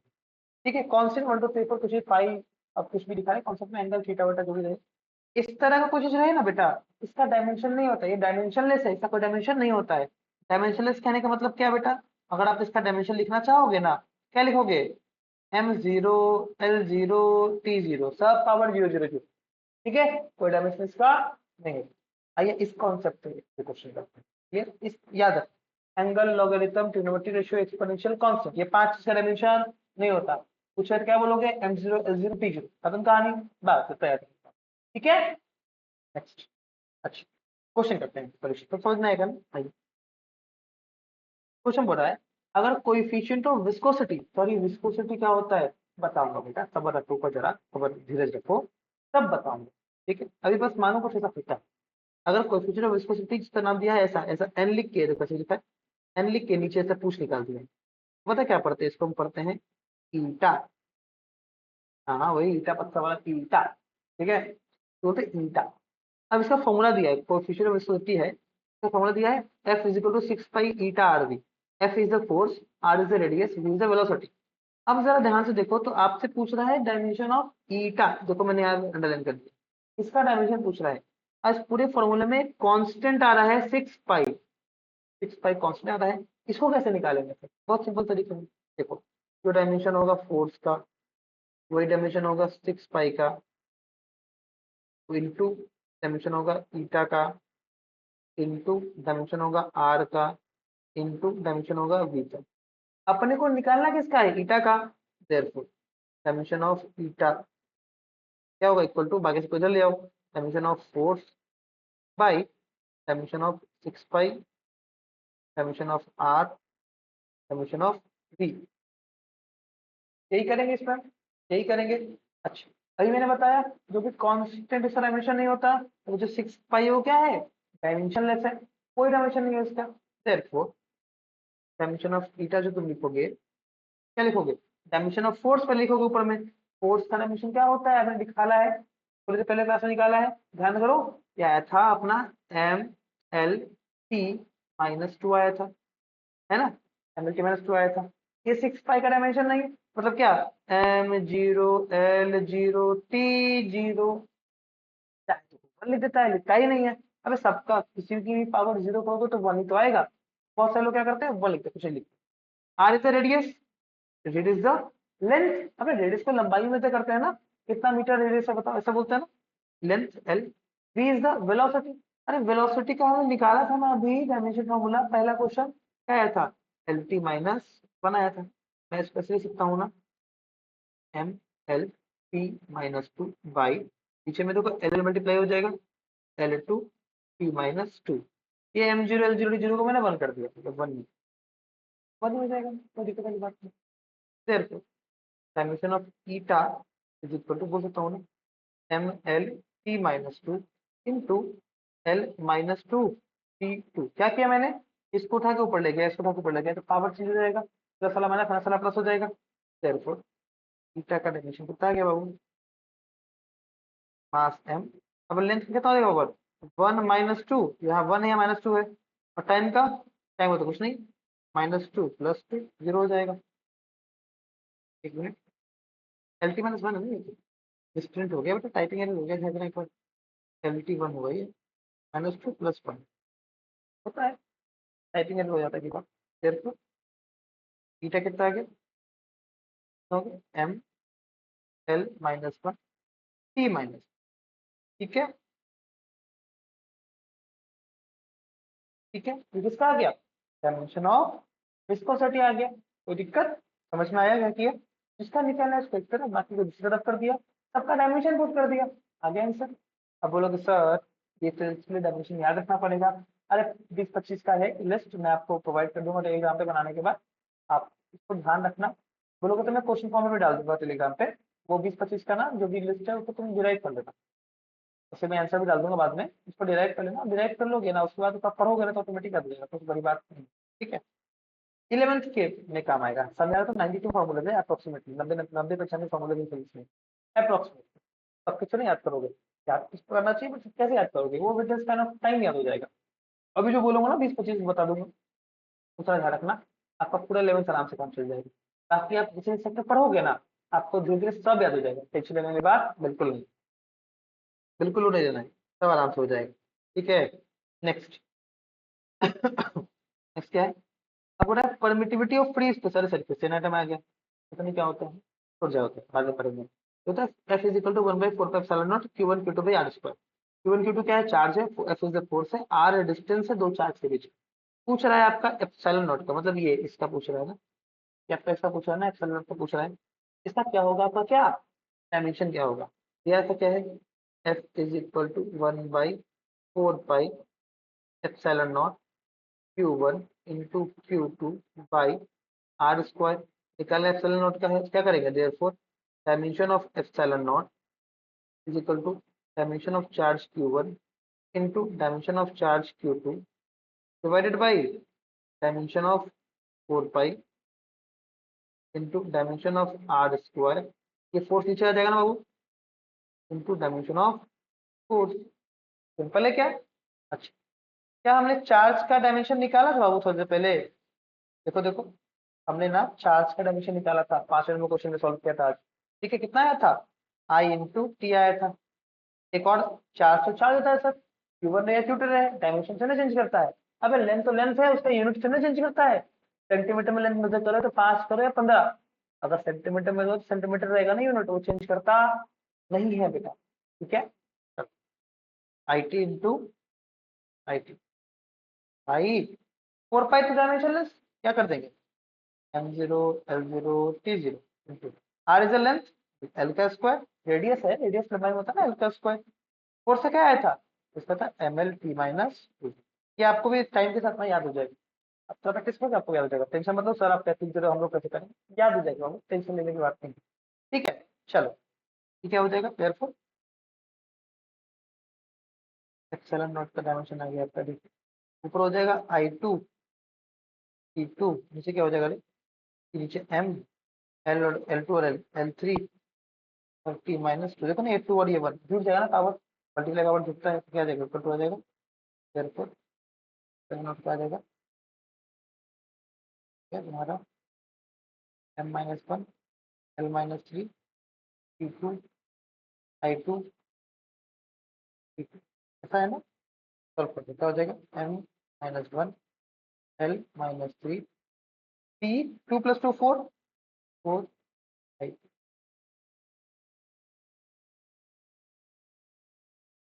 ये किसका है बाबू, क्या है आपका डायमेंशन ऑफ, आई होप जो बताया था डायमेंशन एक्सिस कांस्टेंट अगर डायमेंशन नहीं होता है डायमेंशनलेस होता है तो आपको समझ में आएगा कांस्टेंट जगह पे क्या करना है, ठीक है, यहाँ तक कोई दिक्कत नहीं, अगर डायमेंशन निकालना सीखा होगा आपने, कोई कष्ट होगा तो मुझे बताना कमेंट सेक्शन में, मैं आ दूंगा, ठीक, और ये क्वेश्चन जरूर प्रैक्टिस करना, क्लास अगर देख रहे हो क्लास के ठीक बाद एक क्वेश्चन जरूर प्रैक्टिस करना, तो आपको एकदम कॉन्सेप्ट क्लियर हो जाएगा, ठीक है। चलो अब हम जो ये पढ़ रहे हैं सर, इसका एप्लीकेशन क्या है, क्यों पढ़ते हैं सर ये, क्या एप्लीकेशन है, सबसे पहले एप्लीकेशन कन्वर्जन ऑफ यूनिट, कैसे सर, देखो अभी देखना हमने रट रखा है, मान लीजिए कोई लेंथ ये रखा है, मान लो आपके पास 10 सेंटीमीटर या 10 मीटर, ठीक है, हमने सर रट रखा है कि सर 10 मीटर बराबर 100 सेंटीमीटर होता है, या हमने सर रट रखा है सर कि एक एग्जांपल दिया था मैंने, हमने सर रट रखा है सर कि अगर 1 न्यूटन में ना 10⁻⁵ 7 बताना 10⁵ डाइन होता है, ये हम अभी निकालेंगे भी, 10⁵ डाइन होता है, ऐसा हमने रट रखा है, ठीक है। अब इन्होंने रट रखा है ये चीज हमने, बट कोई प्रूफ तो नहीं है, बस मैंने हटाया गया था। 1 जूल में कुछ अर्ज होता है ना, 10 7 अर्ज होता है, ऐसा कुछ रट रखा है। 1 जूल में 10 7 अर्ज होता है, ऐसा रट रखा है हमने। तो प्रूफ नहीं है, ये प्रूफ है हम करने वाला। अब ध्यान से देखो, जैसे यहाँ पर एग्जांपल लिया था ना मैंने लेंथ वाला। लेंथ वाला बोला 10 मीटर में 100, यहाँ पर कितना, 10 मीटर में 1000 सेंटीमीटर होता है, ऐसा बोला ना हमने। 10 मीटर में 1000 सेंटीमीटर। अब 1 मीटर में 100 सेंटीमीटर, 10 मीटर में कितना होगा, 10 इंटू 10, बोलो ना, 10 मीटर में कितना होगा, 10 इंटू 100 सेंटीमीटर में कितना हो गया, 1000 सेंटीमीटर हो गया। ऐसा हमने रट रखा है ना। बट निकालेंगे इसको, ध्यान से देखो। क्या ये 10 मीटर एक नंबर है, क्या ये मीटर एक यूनिट है? तो यहाँ भी 1000 एक नंबर है, सेंटीमीटर की यूनिट है। इसको मैं n1 U1 बोल रहा हूँ, इसको मैं n2 U2 बोल रहा हूँ। फ्रॉम टाइप ऑफ फॉर्मूला मैं बोल सकता हूँ n1 U1 is equal to n2 U2, ऐसा बोल सकता हूँ मैं बोल सकता हूँ ना। एक नंबर मल्टीप्लाई पहला नंबर का unit is equal to second number multiply उस नंबर का सेकंड यूनिट। ये फॉर्मूला होता है। अगर आपको सेकंड यूनिट में न्यूमेरिकल वैल्यू निकालना है, N is numerical value number ना, एन क्या है, न्यूमेरिकल वैल्यू है ना। therefore अगर आपको n2 निकालना है तो क्या करोगे, n2 इज इक्वल टू बोल दोगे n1 U1/U2 कर दोगे। ठीक है, जैसे क्या निकलेगा, n2 निकलेगा। अब ये फॉर्मूला आपको ध्यान रखना है। देखो मैं एक एग्जांपल करके दिखाता हूँ, एग्जांपल दिखाऊंगा ना, तो आपको एकदम क्लैरिटी हो जाएगा, सब आप जो बोल रहे हो समझ में आ जाएगा। एग्जांपल समझाता हूँ। थोड़ा फर्स्ट क्वेश्चन क्या है, क्वेश्चन पढ़ना है। क्वेश्चन बोल रहा है बेटा कि the SI and CGS unit of force are newton and dyne respectively. अरे भैया वैसा क्वेश्चन आ गया, how many dynes are there in 1 metre. बोल रहा है कि दो सिस्टम ऑफ यूनिट दिए रखे हैं, है ना, the SI and CGS unit of force. दो सिस्टम ऑफ यूनिट है, एक एसआई में है और दूसरा सीजीएस में है। वो कौन कौन है, एसआई में होता है newton and dyne, sorry and सीरीज में क्या है, डाइन। एसआई यूनिट में फोर्स को बोलते हैं न्यूटन यूनिट, और सीरीज में बोलते हैं फोर्स को डाइन बोलते हैं। तो कितना डाइन होगा 1 मीटर में, मतलब क्या बोल रहा है। अबे सीजीएस में न्यूमेरिकल वैल्यू पूछ रहा है, क्वेश्चन क्या बोल रहा है, क्वेश्चन बोल रहा है कि 1 न्यूटन में कितना डाइन, ऐसा पूछ रहा है। ये n1 is the number, n is the unit, again question mark is the number, dyne is the unit. क्या तुमसे ये n2 पूछ रहा है, तो पूछ रहा है ना, समझ में आया question. How many dynes are there in 1 newton, 1 newton में कितना डाइन होगा, ये पूछ रहा सवाल। यहाँ तक सवाल समझने में दिक्कत आई बोलता नहीं हो रहा होगा, सब कुछ आपको समझ में आ रहा होगा। अच्छा, दूसरा सबसे पहले तरीका है कि आप सवाल को समझो, क्या पूछ रहा है, किसका कन्वर्जन बोल रहा है। ऐसा ऐसे सीजीएस बोल रहा है, ये कई बार उल्टा बोलता है, सीजीएस से ऐसा ही बोलता है। अब पहले सवाल समझो, उसके बाद करो, देखो कौन सा क्वांटिटी दिया रखा है।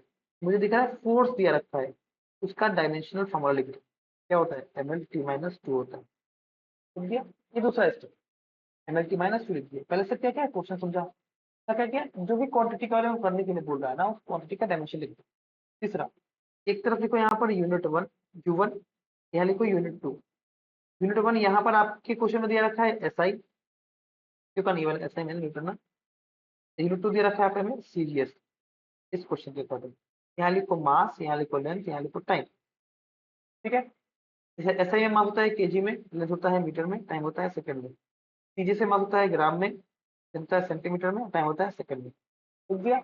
अब लगाओ फॉर्मूला, क्या, n2 is equal to n1 U1/U2। ये लगाओ तुम फॉर्मूला, फॉर्मूला लगाओ आंसर पाने के लिए। ठीक है, मतलब सेकंड आपको कहा था ना n2 कितना है, आ जाएगा इससे। देयरफॉर n2 क्या करोगे, n2 कर दोगे, n1 क्या है, 1 है, इनटू, देखो ना यहाँ पर n1 1 है ना, इनटू U1/U2 में क्या करोगे बेटा, यहाँ लिखोगे m1/m2। पावर क्या लिखोगे, पावर लिखोगे, लिखने के लिए लिखोगे ये यहाँ पर जो लिखा ना आपने, इसका डायमेंशनल फॉर्मूला लिखा ना, उसका देखो पावर। तो मास का कुछ पावर है क्या, नहीं है, कहाँ पावर है, 1 into L1/L2, power 1 into E1/2, power क्या है, -2। यहाँ तक कोई दिक्कत वाली बात नहीं है। ठीक है, अब पुट कर दो M1 M2 तक हमारा क्या था, 1। M1 क्या था बेटा, केजी था। M2 क्या लिखा था मैंने, M2 दिया था ग्राम में, इंटू पावर 1। L1 क्या था, मीटर, L2 क्या था, सेंटीमीटर, पावर 1 इंटू E1 क्या था, सेकंड, E2 क्या था, सेकंड, पावर 1। अगला स्टेप क्या करना है, जो U1 लिखा है ना, जो केजी लिखा है ना, जो ऊपर लिखा है, उसको U2 में कन्वर्ट कर दो। 1 इंटू क्या हो जाएगा केजी में, 1 केजी में 1000 gram by gram, power 1 metre में 100 सेंटीमीटर बाई सेंटीमीटर पावर, तो कैसे कर तो कट जाएगा, कट जाएगा ना, तो 1 की पावर -2। अरे 1 की पावर में कुछ भी तो -2 दो, 2 दो 5 10 कुछ भी तो 100 तो 1 लाख दो, 1 का पावर कुछ भी मल्टीप्लाई करो तो 1 ही आएगा, है ना, 1 आएगा। ये देखो ग्राम से ग्राम कट जाएगा, ये सेंटीमीटर से सेंटीमीटर कट जाएगा। समझ में आ रहा है क्या? देयरफॉर इनटू कितना आ गया, 1 1 2 3 1 2, कितना आ गया, 10⁵ आ गया। देयरफॉर तुम बोल सकते हो, यहाँ पे तो क्या लिखा मुझे, देयरफॉर तुम बोल सकते हो कि 1 न्यूटन इज इक्वल 10⁵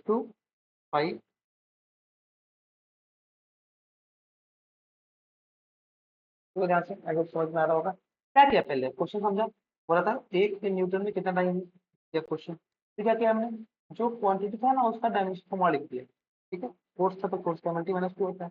फिर क्या किया, जो U1 दिया था U2 दिया था वो लिख दिया, तो U1 दिया था एसआई में, तो U2 दिया था सीजीएस में, U1 को एसआई में लिखा, U2 को सीजीएस में लिखा, क्या लिखा, मास लेंथ टाइम लिखा। फिर लगाया formula N2 is equal to N1 U1 by U2, जो यहाँ सिखाया था आपको मैंने, है ना, N2 is equal to N1 U1 by U2, ये लगाया। अब U1 बाई U2 जो लिखते हैं तो M1 बाई M2 भी लिखना पड़ेगा, L1 बाई L2 भी लिखना पड़ेगा, Q में Q लिखना पड़ेगा। इसका जो पावर देखोगे ना तुम, वो कहाँ देखोगे, जो आपने लिखा है ना डायमेंशन फॉर्मूला वहां देखोगे, वहां पे जो पावर होगा ना मास का वो लिखाएगा यहाँ पे, लेंथ होगा वहां लिखाएगा यहाँ पे, ठीक है। अब क्या किया, पुट कर दिया U1 U2, अब क्या करना है U1 को कन्वर्ट करना है मैंने U2 में, यहाँ पर देखो केजी था, केजी कन्वर्ट किया ग्राम में, तो 1700 काट दिया, पहले क्लियर है क्या? एक क्वेश्चन आपको दिखाता हूँ आपको ऑपरेटिंग रेट, क्वेश्चन दिया नेक्स्ट, बोला कन्वर्ट 6.67 10⁻11 न्यूटन मीटर स्क्वायर पर केजी स्क्वायर टू सीजीएस में। अब तक यहाँ पर क्वांटिटी नहीं बताया है, यहाँ पर दे दिया है उसका एसआई यूनिट। अब एसआई यूनिट से आपको निकालना पड़ेगा डायमेंशन फॉर्मूला, है ना। अब समझना कैसे निकालते हैं, तो निकालना पड़ेगा पहले डायमेंशनल फॉर्मूला किसका दिया है, मुझे तो ऐसा पता है कि आपको ही पता होगा 6.61 10⁻11 किसका था, क्लास 9 की ग्रेविटेशन तुमने पढ़ा था, उसका दिया रखा है ये वैल्यू, याद होगा तो ध्यान रहेगा, खैर नहीं याद है कोई बात, हम निकालते हैं। देखो ये न्यूटन मीटर स्क्वायर पर केजी स्क्वायर दिया है ना, तो पहले निकालो उसका डायमेंशन, यहाँ निकालो साइड में, तो newton metre square by KG square, इसका निकालना है आपको डायमेंशन। न्यूटन किसका यूनिट मिल पा रहा है अभी, फोर्स का, फोर्स का डायमेंशन MLT-2, बात समझना, न्यूटन किसका ऐसा यूनिट होता है, फोर्स का, फोर्स का डायमेंशन MLT-2, ठीक है। मीटर किसका यूनिट होता है, लेंथ का, तो लेंथ का स्क्वायर हो जाएगा, यहाँ पे मीटर स्क्वायर है तो बाई मास का स्क्वायर, कितना आ गया ये, ऊपर जाएगा तो हो जाएगा M-1 इंटू L1+2 3T-2, ये आ गया डायमेंशन। इसका डायमेंशन नहीं है तो मुझे पता है कैपिटल जी का डायमेंशन, अगर आपको ना पता तो कुछ भी नेम से रिलेट कर लो, स्क्वायर ब्रैकेट लगा दो, लिख दो, कितना डायमेंशन आया इसका, M-1 L3 T-2। पूछ क्या रहा है, अब देखो ये ऐसा ही में दिया रखा है ना, पूछ रहा है कि अगर 6.67 इंटू 10⁻11 जो है न्यूटन मीटर स्क्वायर पर केजी स्क्वायर कितना होगा, कितना होगा सीजीएस में, सीजीएस में कितना होगा, सीजीएस में बात करते पता है क्या होगा, न्यूटन का हमने तुमको बताया ना कि डाइन होता है, डाइन मीटर का सेंटीमीटर स्क्वायर बाई केजी का ग्राम स्क्वायर, तो इसमें कितना होगा, इसमें कितना होगा, ये आपका सीजीएस यूनिट है, क्या है, ये आपका सीजीएस यूनिट है, इस सीजीएस यूनिट में कितना होगा, ये सवाल आपसे पूछा गया, यही सवाल पूछा गया है, हाउ कन्वर्ट करते हैं, है ना। therefore क्या करेंगे हम लगाएंगे फॉर्मूला यहाँ पर, पहले U1 लिखेंगे, यहाँ पर U1 लिखेंगे, यहाँ पर लिखेंगे U2, U1 दिया रखा है एसआई में, U2 दिया रखा है सीजीएस में, मास लेंथ टाइम, मास है केजी, लेंथ है मीटर, टाइम है, मास है ग्राम, लेंथ है सेंटीमीटर, टाइम है सेकंड, क्यों सीजीएस है ना इसलिए। अब देखो क्या करेंगे, लगाएंगे formula, now N2 is equal to N1 U1 by, ठीक है, पुट करो, देयरफॉर N2 क्या हो जाएगा, N1 क्या होगा, देखो यहाँ पर इस क्वेश्चन में ये रहा ना N1, जो नंबर रहता है उसका N1 बोलते हैं, N1 क्या है 6.67 इंटू 10⁻11, U1 बाई U2 मतलब M1 बाई M2, पावर कहाँ देखोगे, तो डायमेंशनल फॉर्मूला में देखोगे, क्या था मास का पावर, -1 तो -1 लगा दे, into L1 by L2, power कहाँ देखोगे डायमेंशनल फॉर्मूला में कितना है 3 है sir, into T1 by T2, power कितना है बाबू -2, यहाँ तक बात समझ में आ रही है, कोई दिक्कत वाली बात नहीं। नेक्स्ट, देयरफॉर N2 कितना हो जाएगा, 6.67 to 10 raised to -11 है ना।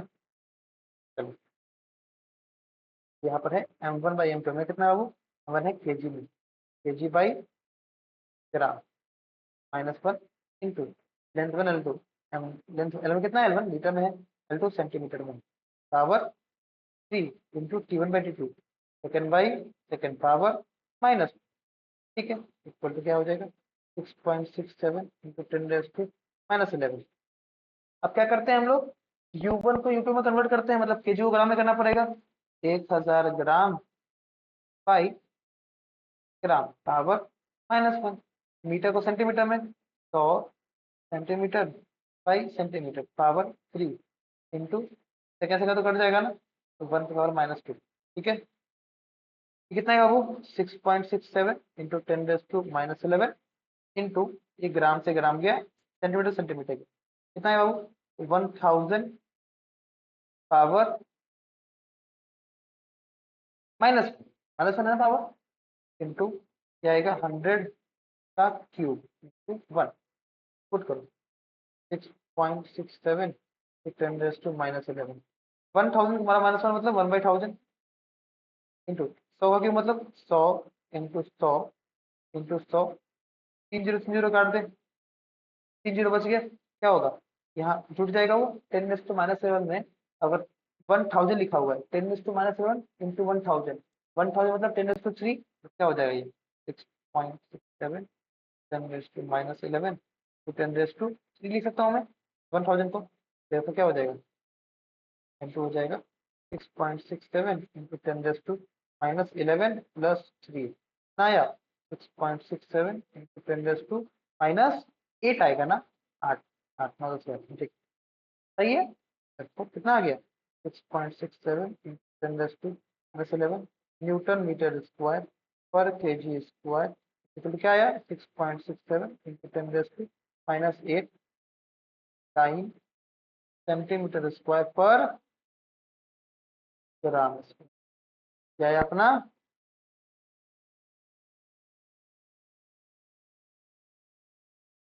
आंसर, ठीक है।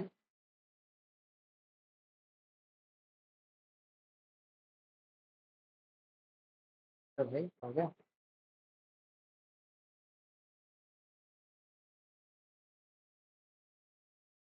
पूरा मांगे रखते हैं, तो बस अब आएगा बेटा, कहाँ जाएगा, आजा आजा आजा, है ना। हाँ, ऐसा कैसे बुरा मान लेगा भाई, आना तो पड़ेगा, मास्टर बुलाया तो आना तो पड़ेगा। समझ में आया क्या, ये निवेदा समझ में आया क्या, आसान था, तरीका है देखो, जो तरीका बताया है ना स्टेप बाय स्टेप फॉलो करो, आसान है, हार्ड नहीं, बिल्कुल स्टेप बाय स्टेप फॉलो करना है। अब आपके लिए फर्स्ट लेक्चर है, हेवी हो जा रहा होगा ना आपके लिए फर्स्ट लेक्चर में, कुछ हेवी नहीं है, बिल्कुल आसान है, तो सब ध्यान दोगे। अब देखो इसलिए मैंने बोला ना प्रैक्टिस करना। अच्छा ये लेक्चर कैसे रेडी करोगे आप, जो डायमेंशनल फॉर्मूला वाला पार्ट था ना, एप्लीकेशन ऑफ डायमेंशनल फॉर्मूला के पहले वहां पर पॉज करोगे, वहां तक के सारे क्वेश्चन सॉल्व करोगे, उसके बाद फिर आगे देखोगे फिर सॉल्व करोगे, ये पार्ट पार्ट में आप देखो अपने अकॉर्डिंग देखो, अगर जब जहां तक जम रहे वहां तक एक बार में देखो, फिर रोक के दोबारा देखो आगे से, अगर वेट करो कुछ पता है वो देखो ध्यान दो, फिर करो, ठीक है।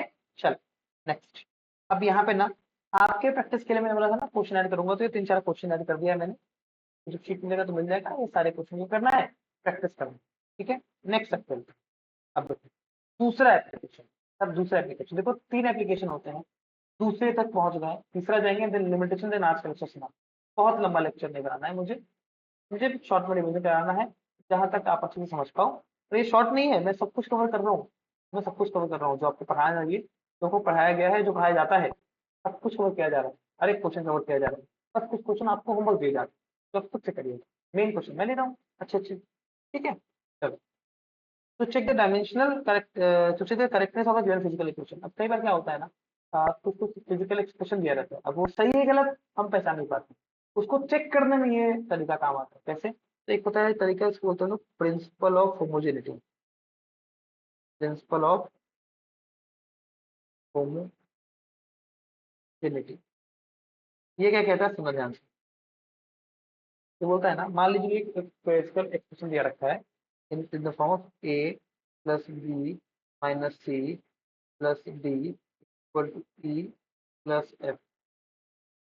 ये एक बोला है फिजिकल रिलेशन दिया रखा है। अगर ये फिजिकल रिलेशन सच है, मतलब सही है, अगर ये फिजिकल रिलेशन सही है, तो तो जो डायमेंशन ऑफ ए होगा should be equal to dimension of B होना चाहिए, should be equal to dimension of C होना चाहिए, should be equal to dimension of D होना चाहिए, should be equal to dimension of E होना चाहिए, should be equal to dimension of F होना चाहिए। कब? If this expression is correct, dimensionally correct.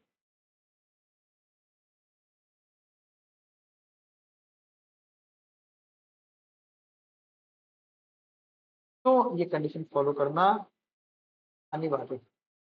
तो सर ये क्या बातें कर रहे हैं आप, कुछ समझ में नहीं आ रहा है, क्या समझाता है?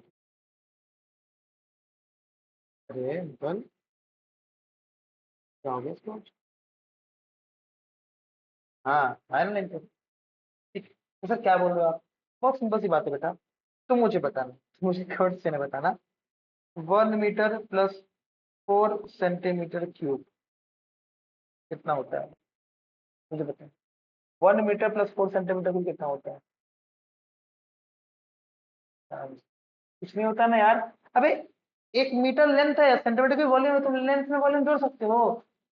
नहीं जोड़ सकते हो ना, नहीं जोड़ सकते हो ना। यही है दूसरा एप्लीकेशन, कि भाई जो डायमेंशनली सेम है उसी को तुम जोड़ घटा सकते हो। डायमेंशनली अलग चीजों को तुम एडिशन सब्ट्रैक्शन नहीं कर सकते हो। तुम लेंथ में मास नहीं जोड़ सकते हो, तुम टेम्परेचर में डिस्टेंस नहीं जोड़ सकते हो, है ना। ये दोनों अलग अलग डायमेंशन के हैं, ये दोनों अलग अलग चीजें हैं। तो जब दो टेम्परेचर होगा तो जुटेगा, दो लेंथ को जुटेगा, दो मास को जुटेगा, दो टेम्परेचर को जुटेगा। दोनों अलग अलग चीजें नहीं जोड़ सकते हैं, यही है ना। तो अगर जुटेंगे तो डायमेंशनली करेक्ट है, मतलब इक्वेशन सही नहीं गलत है। वही रहता है आपका प्रिंसिपल ऑफ होमोजेनिटी। ठीक है, चलिए। इसको बात एक एक क्वेश्चन से, इसको भी क्वेश्चन समझेंगे, क्वेश्चन करा रहा हूँ मैं। देखो मैंने हर एक एप्लीकेशन में क्वेश्चन जानना चाहिए रखा है, अगर वो पिक्चर क्लियर हो एक्चुअली करते कैसे हैं, सॉल्व करते कैसे हैं। ठीक है, देखो सॉल्यूशन। अब 9th क्लास में ना हमने हमें टीचर ने पढ़ाया होगा, तुमको टीचर ने पढ़ाया होगा, the तीन इक्वेशन ऑफ मोशन होता है, v equal to u plus T, s equal to u2 plus half at square, v equal to u square plus 2a। But क्या ये क्वेश्चन सही थे? सही थे क्या? कि तुमको सर ने बोला और तुमने मान लिया? सर के बातों को कोई सेंटर नहीं करता है, जो बोलेंगे तो मान लेंगे, ऐसा था क्या? आज इसको हम क्रॉस चेक करने वाले हैं, क्या आपने सही पढ़ा है? क्या आप 9th तक सही पढ़ के आए हो 11th में? क्या कुछ गलत पढ़ लिया आप, आपको गलत पढ़ा दिया गया? आओ हम चेक करते हैं। अगर ये सही है, मतलब पहला सोल्यूशन तीन क्वेश्चन दिया रहता है, तीनों को चेक करेंगे हम। पहला कौन सा करेंगे, ठीक है। v is equal to U plus T है ना। अगर ये सही है तो देयरफॉर डायमेंशन ऑफ v जो होना चाहिए इक्वल होना चाहिए डायमेंशन ऑफ u के, इक्वल होना चाहिए dimension of a into dimension of t के। सर इंटू में था तो हाँ, अरे जो प्लस माइनस बनेगा वो इक्वल रहेगा। मल्टीप्लाई में तो करते ही है, नहीं करते मल्टीप्लाई में, मल्टीप्लाई बिल्कुल दो अलग अलग डायमेंशन को मल्टीप्लाई करने में कोई दिक्कत नहीं है, तुम प्लस माइनस नहीं कर सकते हो। लेकिन जो प्लस माइनस बनेगा उसका टोटल का डायमेंशन क्या होना चाहिए, सेम होना चाहिए। ये बिल्कुल सही, प्रिंसिपल ऑफ मोशन लगाएंगे तो ऐसा होना चाहिए। अच्छा, डायमेंशन ऑफ वेलोसिटी कितना होता है, ये हमने पढ़ा है अभी, एल टी माइनस वन होता है सर भी। डायमेंशन ऑफ यू भी क्या हो जाएगा, यही हो जाएगा sir, L T minus one हो जाएगा, है ना। डायमेंशन ऑफ ए टी कितना हो जाएगा, ए इंटू डायमेंशन ऑफ टी कितना हो जाएगा, ए का होता है बेटा एल टी माइनस टू, और टाइम होता है टी, क्या हो गया, एल टी माइनस वन हो गया। जरा ध्यान से देखो, क्या dimension of v is equal to dimension of u is equal to dimension of a into dimension of t आ रहा है, therefore it is dimensionally correct. ठीक है, कोई भी क्वेश्चन गलत हो और डायमेंशनली सही हो, कोई क्वेश्चन गलत है लेकिन डायमेंशनली करेक्ट हो, ऐसा नहीं हो सकता। जो क्वेश्चन सही होगा वो डायमेंशनली भी सही होना चाहिए, तभी सही है, तभी फॉलो हो रहा होगा। ठीक है, चलो। मतलब आपने जो पढ़ा है v is equal two plus thirty, prove हो रहा है ना कि सही पढ़ाया है हमने, गलत कुछ नहीं पढ़ा है, क्योंकि डायमेंशनली सही हो तो बिल्कुल सही है, वो गलत हो नहीं सकता। ठीक है, नेक्स्ट दूसरा, s equal to UT plus half H square दिखा है, तो क्या करेंगे, मतलब डायमेंशन ऑफ s जो होना चाहिए equal to dimension of q, तो डायमेंशन ऑफ t होना चाहिए, should be equal to dimension of a into dimension of T का स्क्वायर। बोले सर 1/2 का डायमेंशन नहीं लिया आपने। अरे बताया था ना 1/2 क्या होता है, डायमेंशन लेस लो ना लो बात बराबर, 1 ले लो, m0 l0 t0 1 आ जाएगा, कोई फर्क नहीं पड़ता बेटा, कोई फर्क नहीं पड़ता। डायमेंशन ऑफ एस क्या है, एस इज डिस्प्लेसमेंट। जब डायमेंशन ऑफ एस क्या होता है बेटा, लेंथ आया सर, लेंथ आया। Similarly dimension of you into dimension of T देखिए, यू क्या है बेटा, यू वेलोसिटी है, मतलब एल टी माइनस वन है, और टी क्या है, टाइम है, इंटू टाइम टी, क्या आ गया, टी से टी कट गया, ये कट गया, कितना आएगा, डायमेंशन ऑफ केवल एल आएगा, यू टी का भी आ गया। नेक्स्ट क्या, dimension of A, dimension of T square, then ये निकालो, एक्सलेशन का होता है L T minus one into time square का होता है T two, L T minus two करिए, टी माइनस टू होता है टी टू, कट गया, कितना आ गया, एल आ गया। देखो since dimension of S is equal to dimension of q dimension of t is equal to dimension of a into dimension of t का स्क्वायर, ये तीनों डायमेंशनली सही है बेटा, डायमेंशनली तीनों इक्वेशन डायमेंशनली सेम है, therefore it is also dimensionally correct. ठीक है, कोई शक नहीं। तीसरा देखो, तीसरा से चेक करो क्या, तीसरा में v equals to use plus 2s, मतलब डायमेंशन ऑफ v स्क्वायर निकाल लो पहले। ठीक क्या है, v L T minus one square, क्या आएगा, L two T minus two आएगा, डायमेंशन ऑफ u स्क्वायर निकाल लो, क्या आएगा, अगेन वही आएगा, एल टी माइनस वन का स्क्वायर, क्या आएगा, L two T minus two, और टू ए एस, मतलब टू तो कांस्टेंट, डायमेंशनलेस, ए एस का निकालो, ए इंटू एस का, A is acceleration, L T minus two dimension, into S is displacement L, क्या आएगा, L two T minus to आया, क्या तीनों सेम आया, सिंस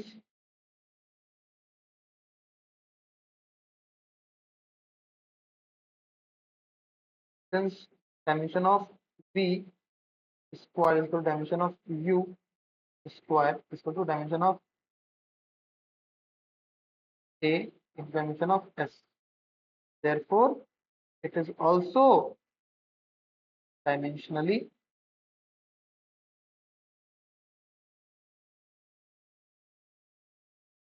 correct.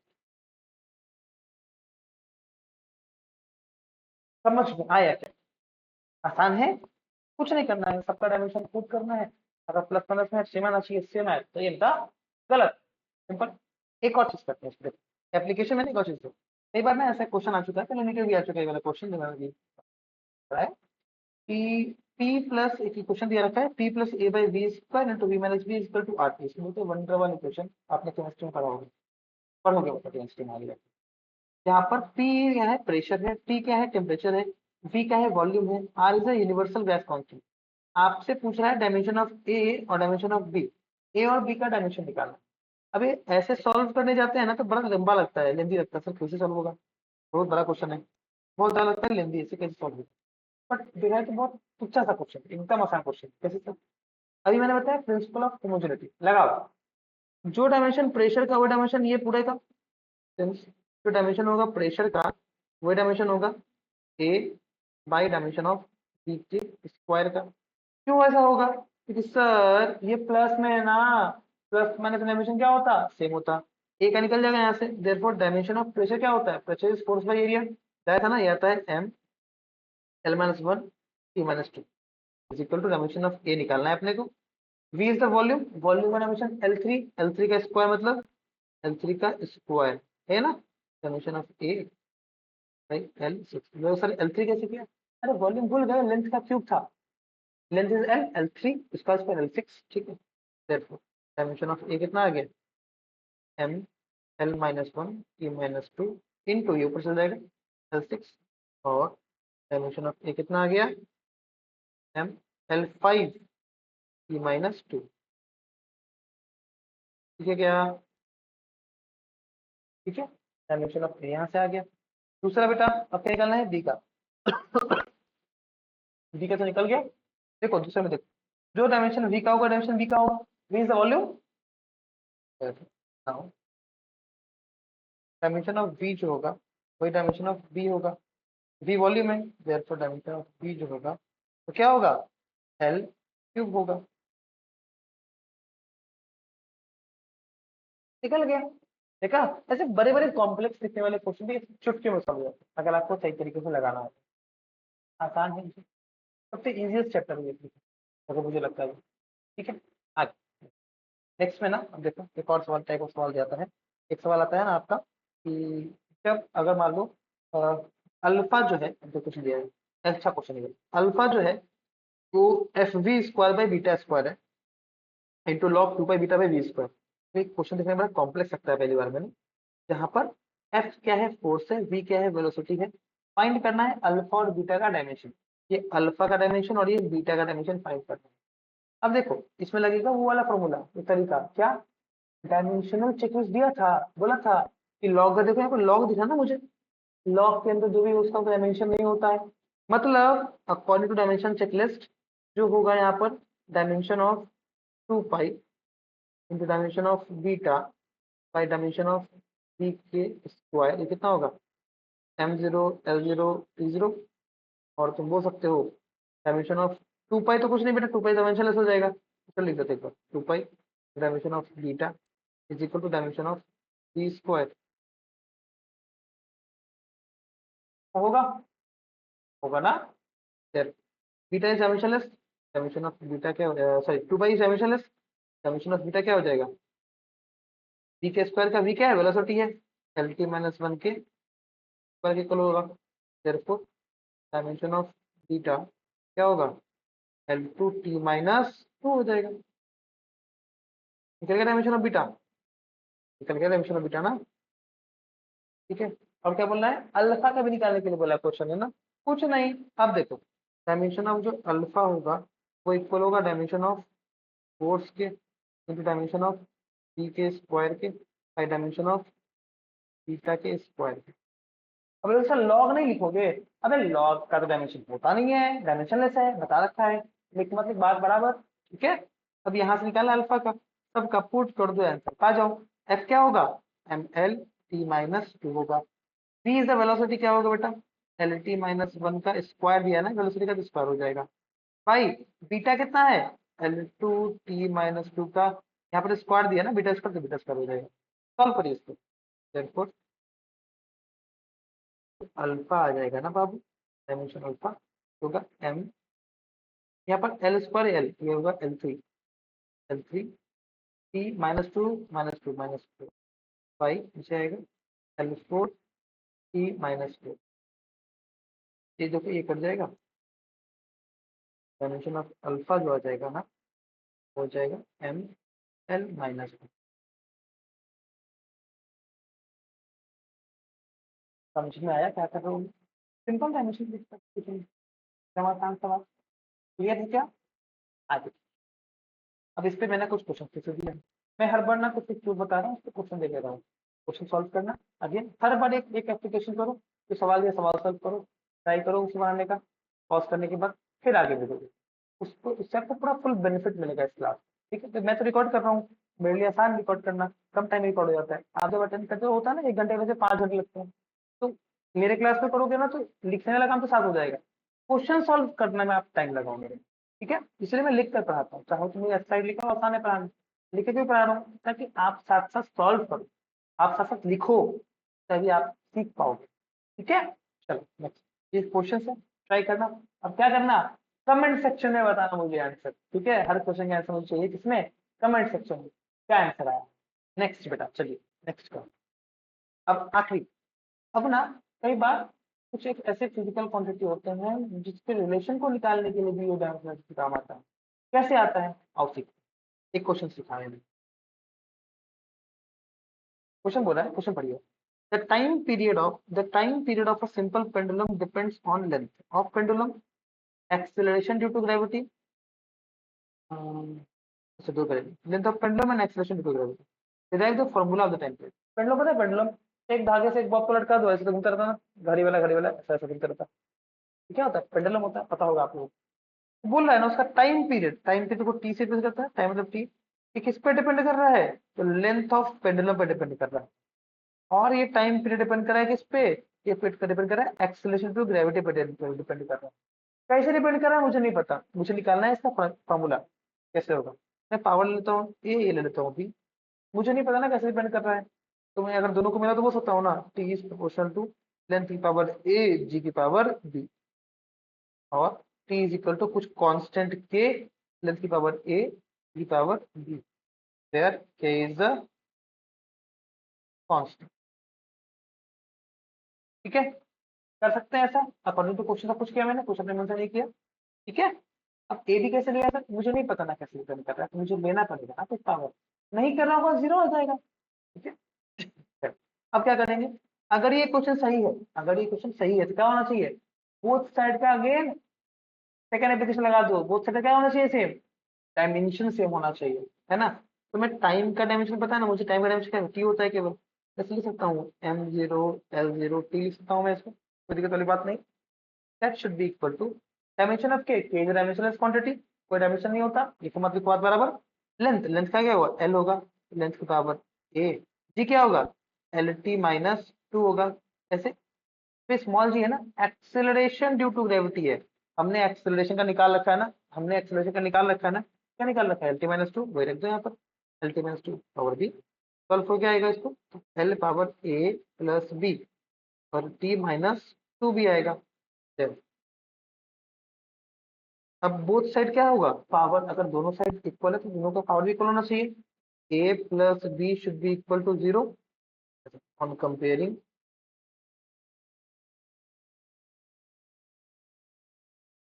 कंपेयरिंग क्या होता है,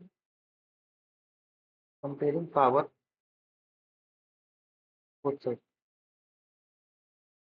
क्या करेंगे, पावर कंपेयर कर देंगे, ए प्लस बी, जो पावर लेंथ का एल एच एस में है वही आर एच में होना चाहिए, इक्वल टू जीरो, पहला क्वेश्चन, और minus two B equal to one, question, therefore दूसरा क्या निकल गया, B is equal to minus one by two निकल गया,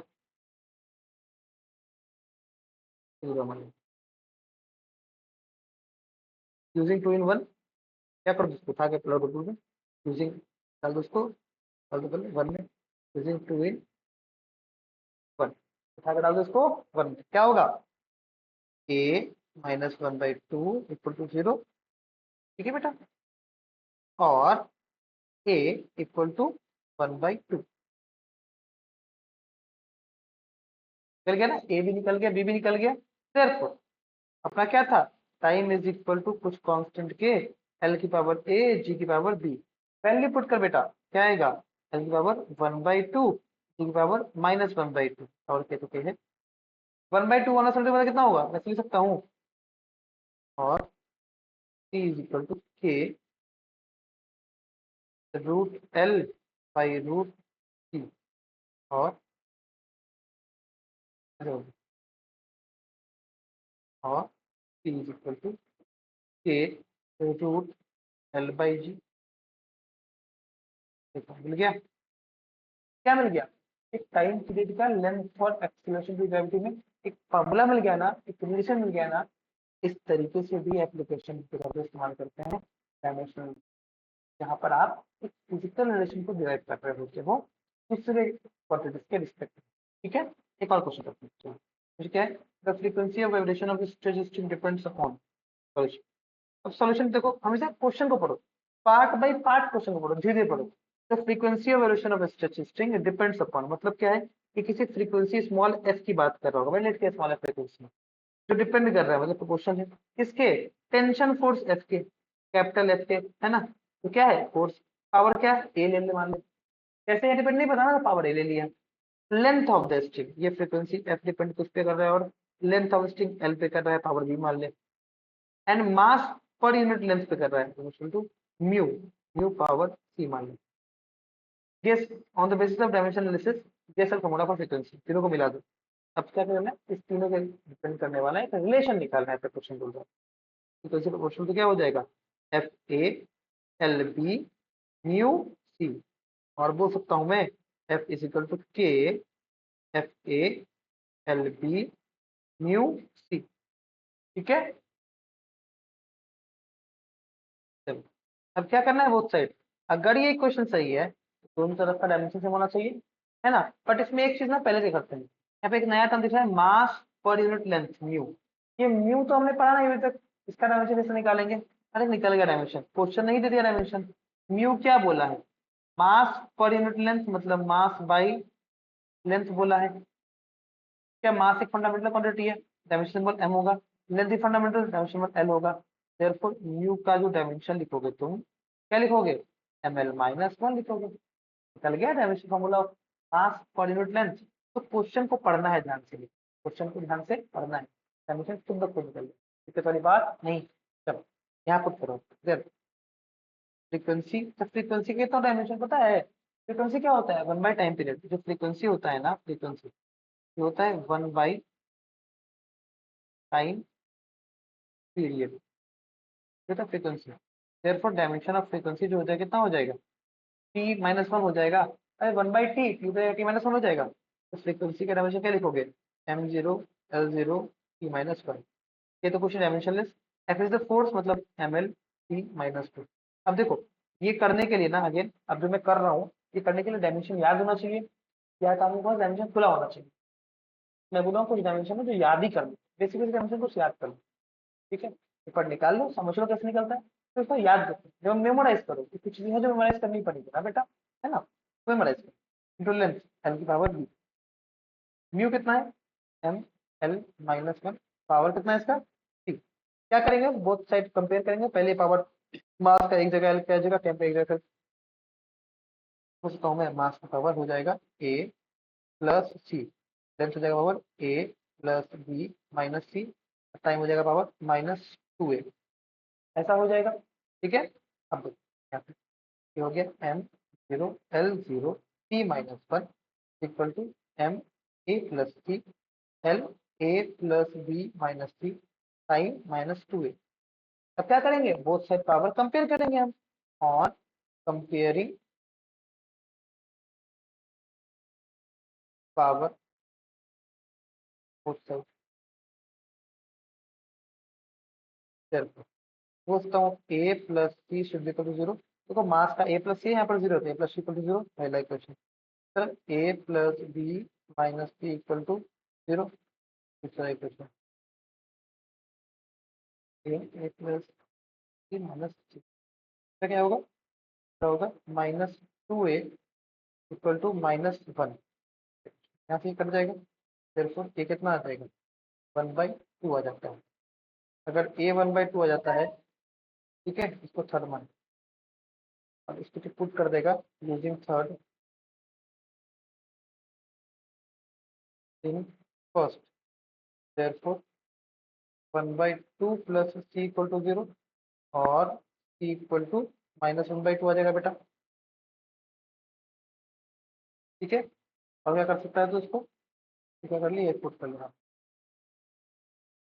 ठीक है। सी आ गया, ए आ गया, बी नहीं निकल जाएगा, ये पुट मान लो using third and fourth in second, क्या आ जाएगा? A is 1/2, 1/2 plus B minus of C is -1/2 equal to 0, क्या आ जाएगा? B plus 1 equal to 0। देखो ना, -1/2 -1/2, -1/2 तो माइनस प्लस हो जाएगा, प्लस 1/2 1/2 प्लस हो जाएगा, और बी इज इक्वल टू -1, ये आ गया, ठीक है। फिर फ्रीक्वेंसी क्या आया था? ए फोर्स की पावर ए, लेंथ की पावर बी, और म्यू की पावर सी। फिर फ्रीक्वेंसी क्या हो गया? ए फोर्स की पावर ए कितना है? ए है 1/2। लेंथ बी कितना है? -b आया, -1 आया ना, -1 आया। और म्यू सी कितना आया? ये आया 1/2, -1/2, -1/2। A by L F by X. सही है। क्या कर रहा हूँ मैं? मैथमेटिकल कैलकुलेशन कर रहा हूँ, कुछ नहीं कर रहा हूँ मैं। लेकिन इससे क्या निकल रहा है? फिजिकल रिलेशन निकल रहा है अपना, है ना? फ्रीक्वेंसी का निकल गया ना, लेंथ फोर्स और म्यू के रिस्पेक्ट में। ये आया अपना एक फॉर्मूला फ्रीक्वेंसी का, है। ये सब फॉर्मूला तुम जो पढ़ रहे हो, निकाल रहे हो ना, सबका इस्तेमाल भी तुम करोगे, तुमको पता है कि सबको तुम 2 साल में इस्तेमाल भी करने वाले हो। तो डरा नहीं रहा हूँ, बता रहा हूँ। अभी तुमको लगा होगा सब क्या क्या निकाल रहे हो, बट सब समझ में आ रहा होगा आपको at the end of the day. 2 साल के अंदर सब समझ में आ रहा होगा। अभी शुरुआत है ना, मैंने बोला ना फर्स्ट चैप्टर में सब घुसा दिया, सब चैप्टर का थोड़ा थोड़ा करूंगा, कुछ फॉर्मूला वगैरह तुम जान लोगे। चलिए ठीक है, आसान है एकदम, कुछ नहीं करना है। क्या करना है, पहले स्टेप क्या करना है मैंने, तो क्वेश्चन वाला वो बोल रहे हो, फिर दोनों तरफ का डायमेंशन लिख दो, इक्वेट कर दो, पावर कंपेयर कर दो, पावर आ जाएगा, एबीसी जो क्या होगा निकल जाएगा, पुट कर दो आगे, खत्म कहानी, हिला। ठीक है, अच्छा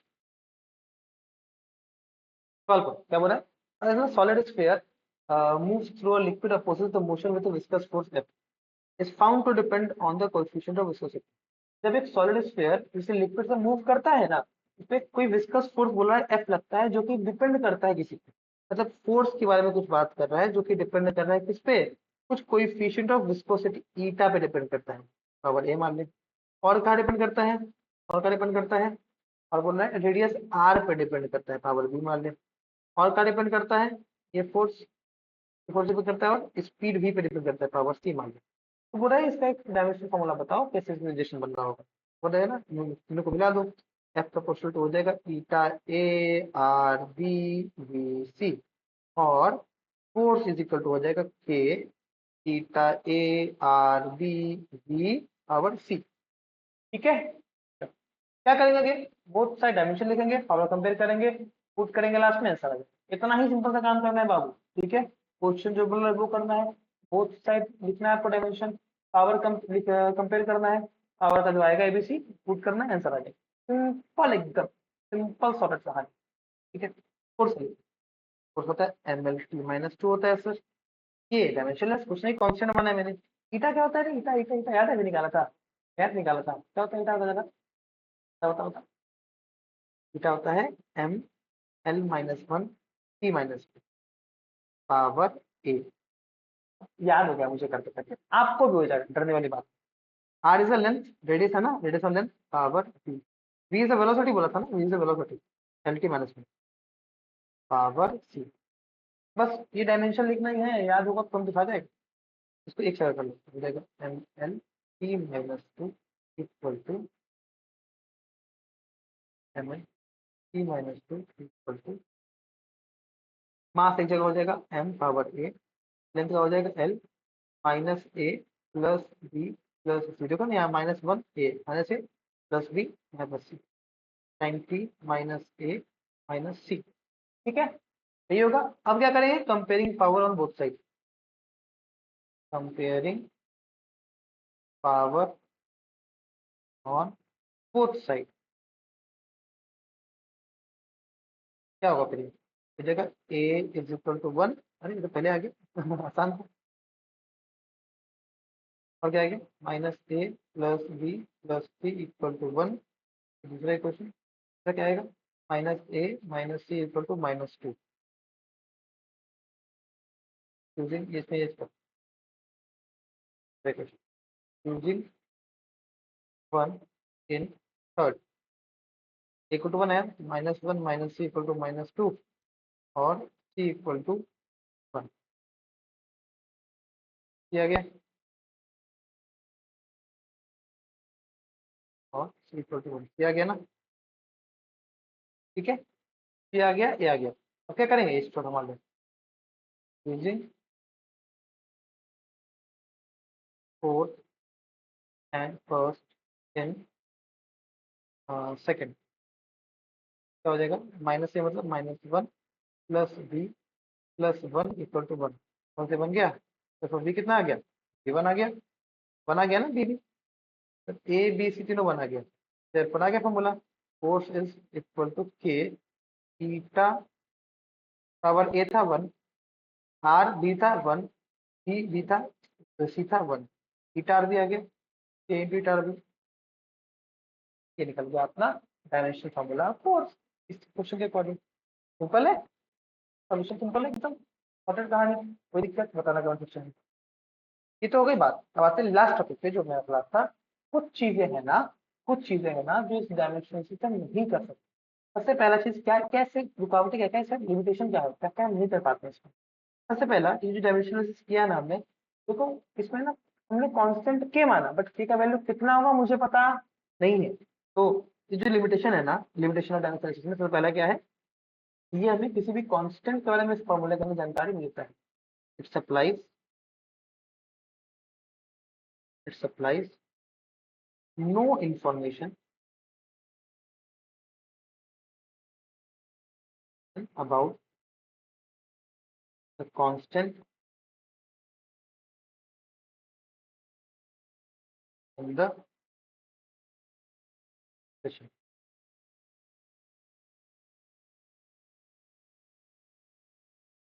ठीक है, ये किसी भी तरह कोई भी कांस्टेंट के बारे में इंफॉर्मेशन नहीं देता। ठीक, दूसरा अब जब तो ये पावर फंक्शन का एक सिंगल टर्म होगा ना, जैसे कि देखो ना, फोर्स हम जो निकाला ईटा पावर ए था, आर पावर बी था, तो कर सकते हैं। लेकिन मान लो कुछ एक इक्वेशन ऐसा है, मैं एग्जांपल दे रहा हूँ, मान लो कुछ ऐसा रहे, ये पढ़ा ना, alpha is equal to F, F is equal to C E power minus K X. अब यहाँ पर देखो, यहाँ एक्सपोनेंशियल की पावर के एक्स है। इस तरह का जब फंक्शन रहेगा ना, अगर तो इस तरह कोई फंक्शन के बारे में, इस तरह के रिलेशन के बारे में इस तरीके से नहीं निकाल सकते। डायमेंशन एनालिसिस से हम इस तरह का फंक्शन कैलकुलेट, कोई रिलेशन को हम नहीं पता कर सकते, गलत आएगा ही नहीं। ठीक है, तो ये क्या है, it is only applicable to term the power function containing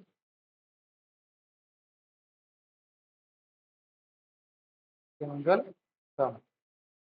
ठीक है, सिंगल टर्म ना तब, है ना, पावर ए पावर पावर सी, पावर में बोलो कि कोई फंक्शन आ गया, हम नहीं निकाल पाएंगे इस तरीके से। ठीक है, फिर कुछ और तरीका, यहाँ से नहीं निकाल पाएंगे। तीसरा, तीन लिमिटेशन। ठीक है, अब अभी तक हमने जो दिया ना, दो या तीन, एक फिजिकल क्वांटिटी, दो या तीन फिजिकल क्वांटिटी पे डिपेंड कर रहा था। अगर तीन से ज्यादा करने लग गया ना, ये अपने को एग्जैक्ट फिजिकल रिलेशन नहीं देगी। ठीक है, तो if any physical quantity depends more than three different physical quantities, this expression fails to give the exact physical relation। अगर तीन से ज्यादा कोई फिजिकल क्वांटिटी डिपेंडेंट है, तो मान लो फोर्स जो है डिपेंडेंट लेंथ पर भी है, मास पे भी है, मान लेते हैं टाइम पे भी है, और कुछ करंट पे भी है। तो तीन से ज्यादा क्वांटिटी हो गया ना, तो इस तीन से ज्यादा क्वांटिटी पे अगर हम लगाना चाहेंगे ना ये तरीका, तो नहीं लगा पाएंगे, एग्जैक्ट फॉर्मूला हमको नहीं मिल पाएगा। ये लिमिटेशन है। ठीक है, ये तीन बेटा लिमिटेशन है इसके अंदर। ठीक, आई होप ये तीनों लिमिटेशन आपको समझ में आ रहे होंगे। लास्ट में मैंने कुछ क्वेश्चन ऐड किया है, जो बताया ना अभी एक्सप्रेशन निकालने वाला, उसके करस्पॉन्डिंग यहाँ पे तीन चार क्वेश्चन ऐड किया है। मैं चाहता हूँ ये बात आप जरूर रख लेना। ठीक है, तब तक ये it is all about today's lecture. यही था हमारा आज का यूनिट डायमेंशन मेजरमेंट। यहाँ पर पूरा यूनिट डायमेंशन कवर हो चुका है अपना अभी तक इस क्लास के अंदर। कहीं पे कोई डाउट रह गया हो तो मुझे कमेंट सेक्शन में पिन कर दीजिएगा आप। ठीक है, हो सकता है कैलकुलेशन में इस तो एरर नहीं है जहाँ तक मुझे ध्यान है, बट इन केस कहीं कुछ अगर एरर आएगा तो मुझे पिन कर देना, मैं देखूंगा एक बार फिर से। ठीक है, बाकी आई होप आपको समझ में आया होगा लेक्चर।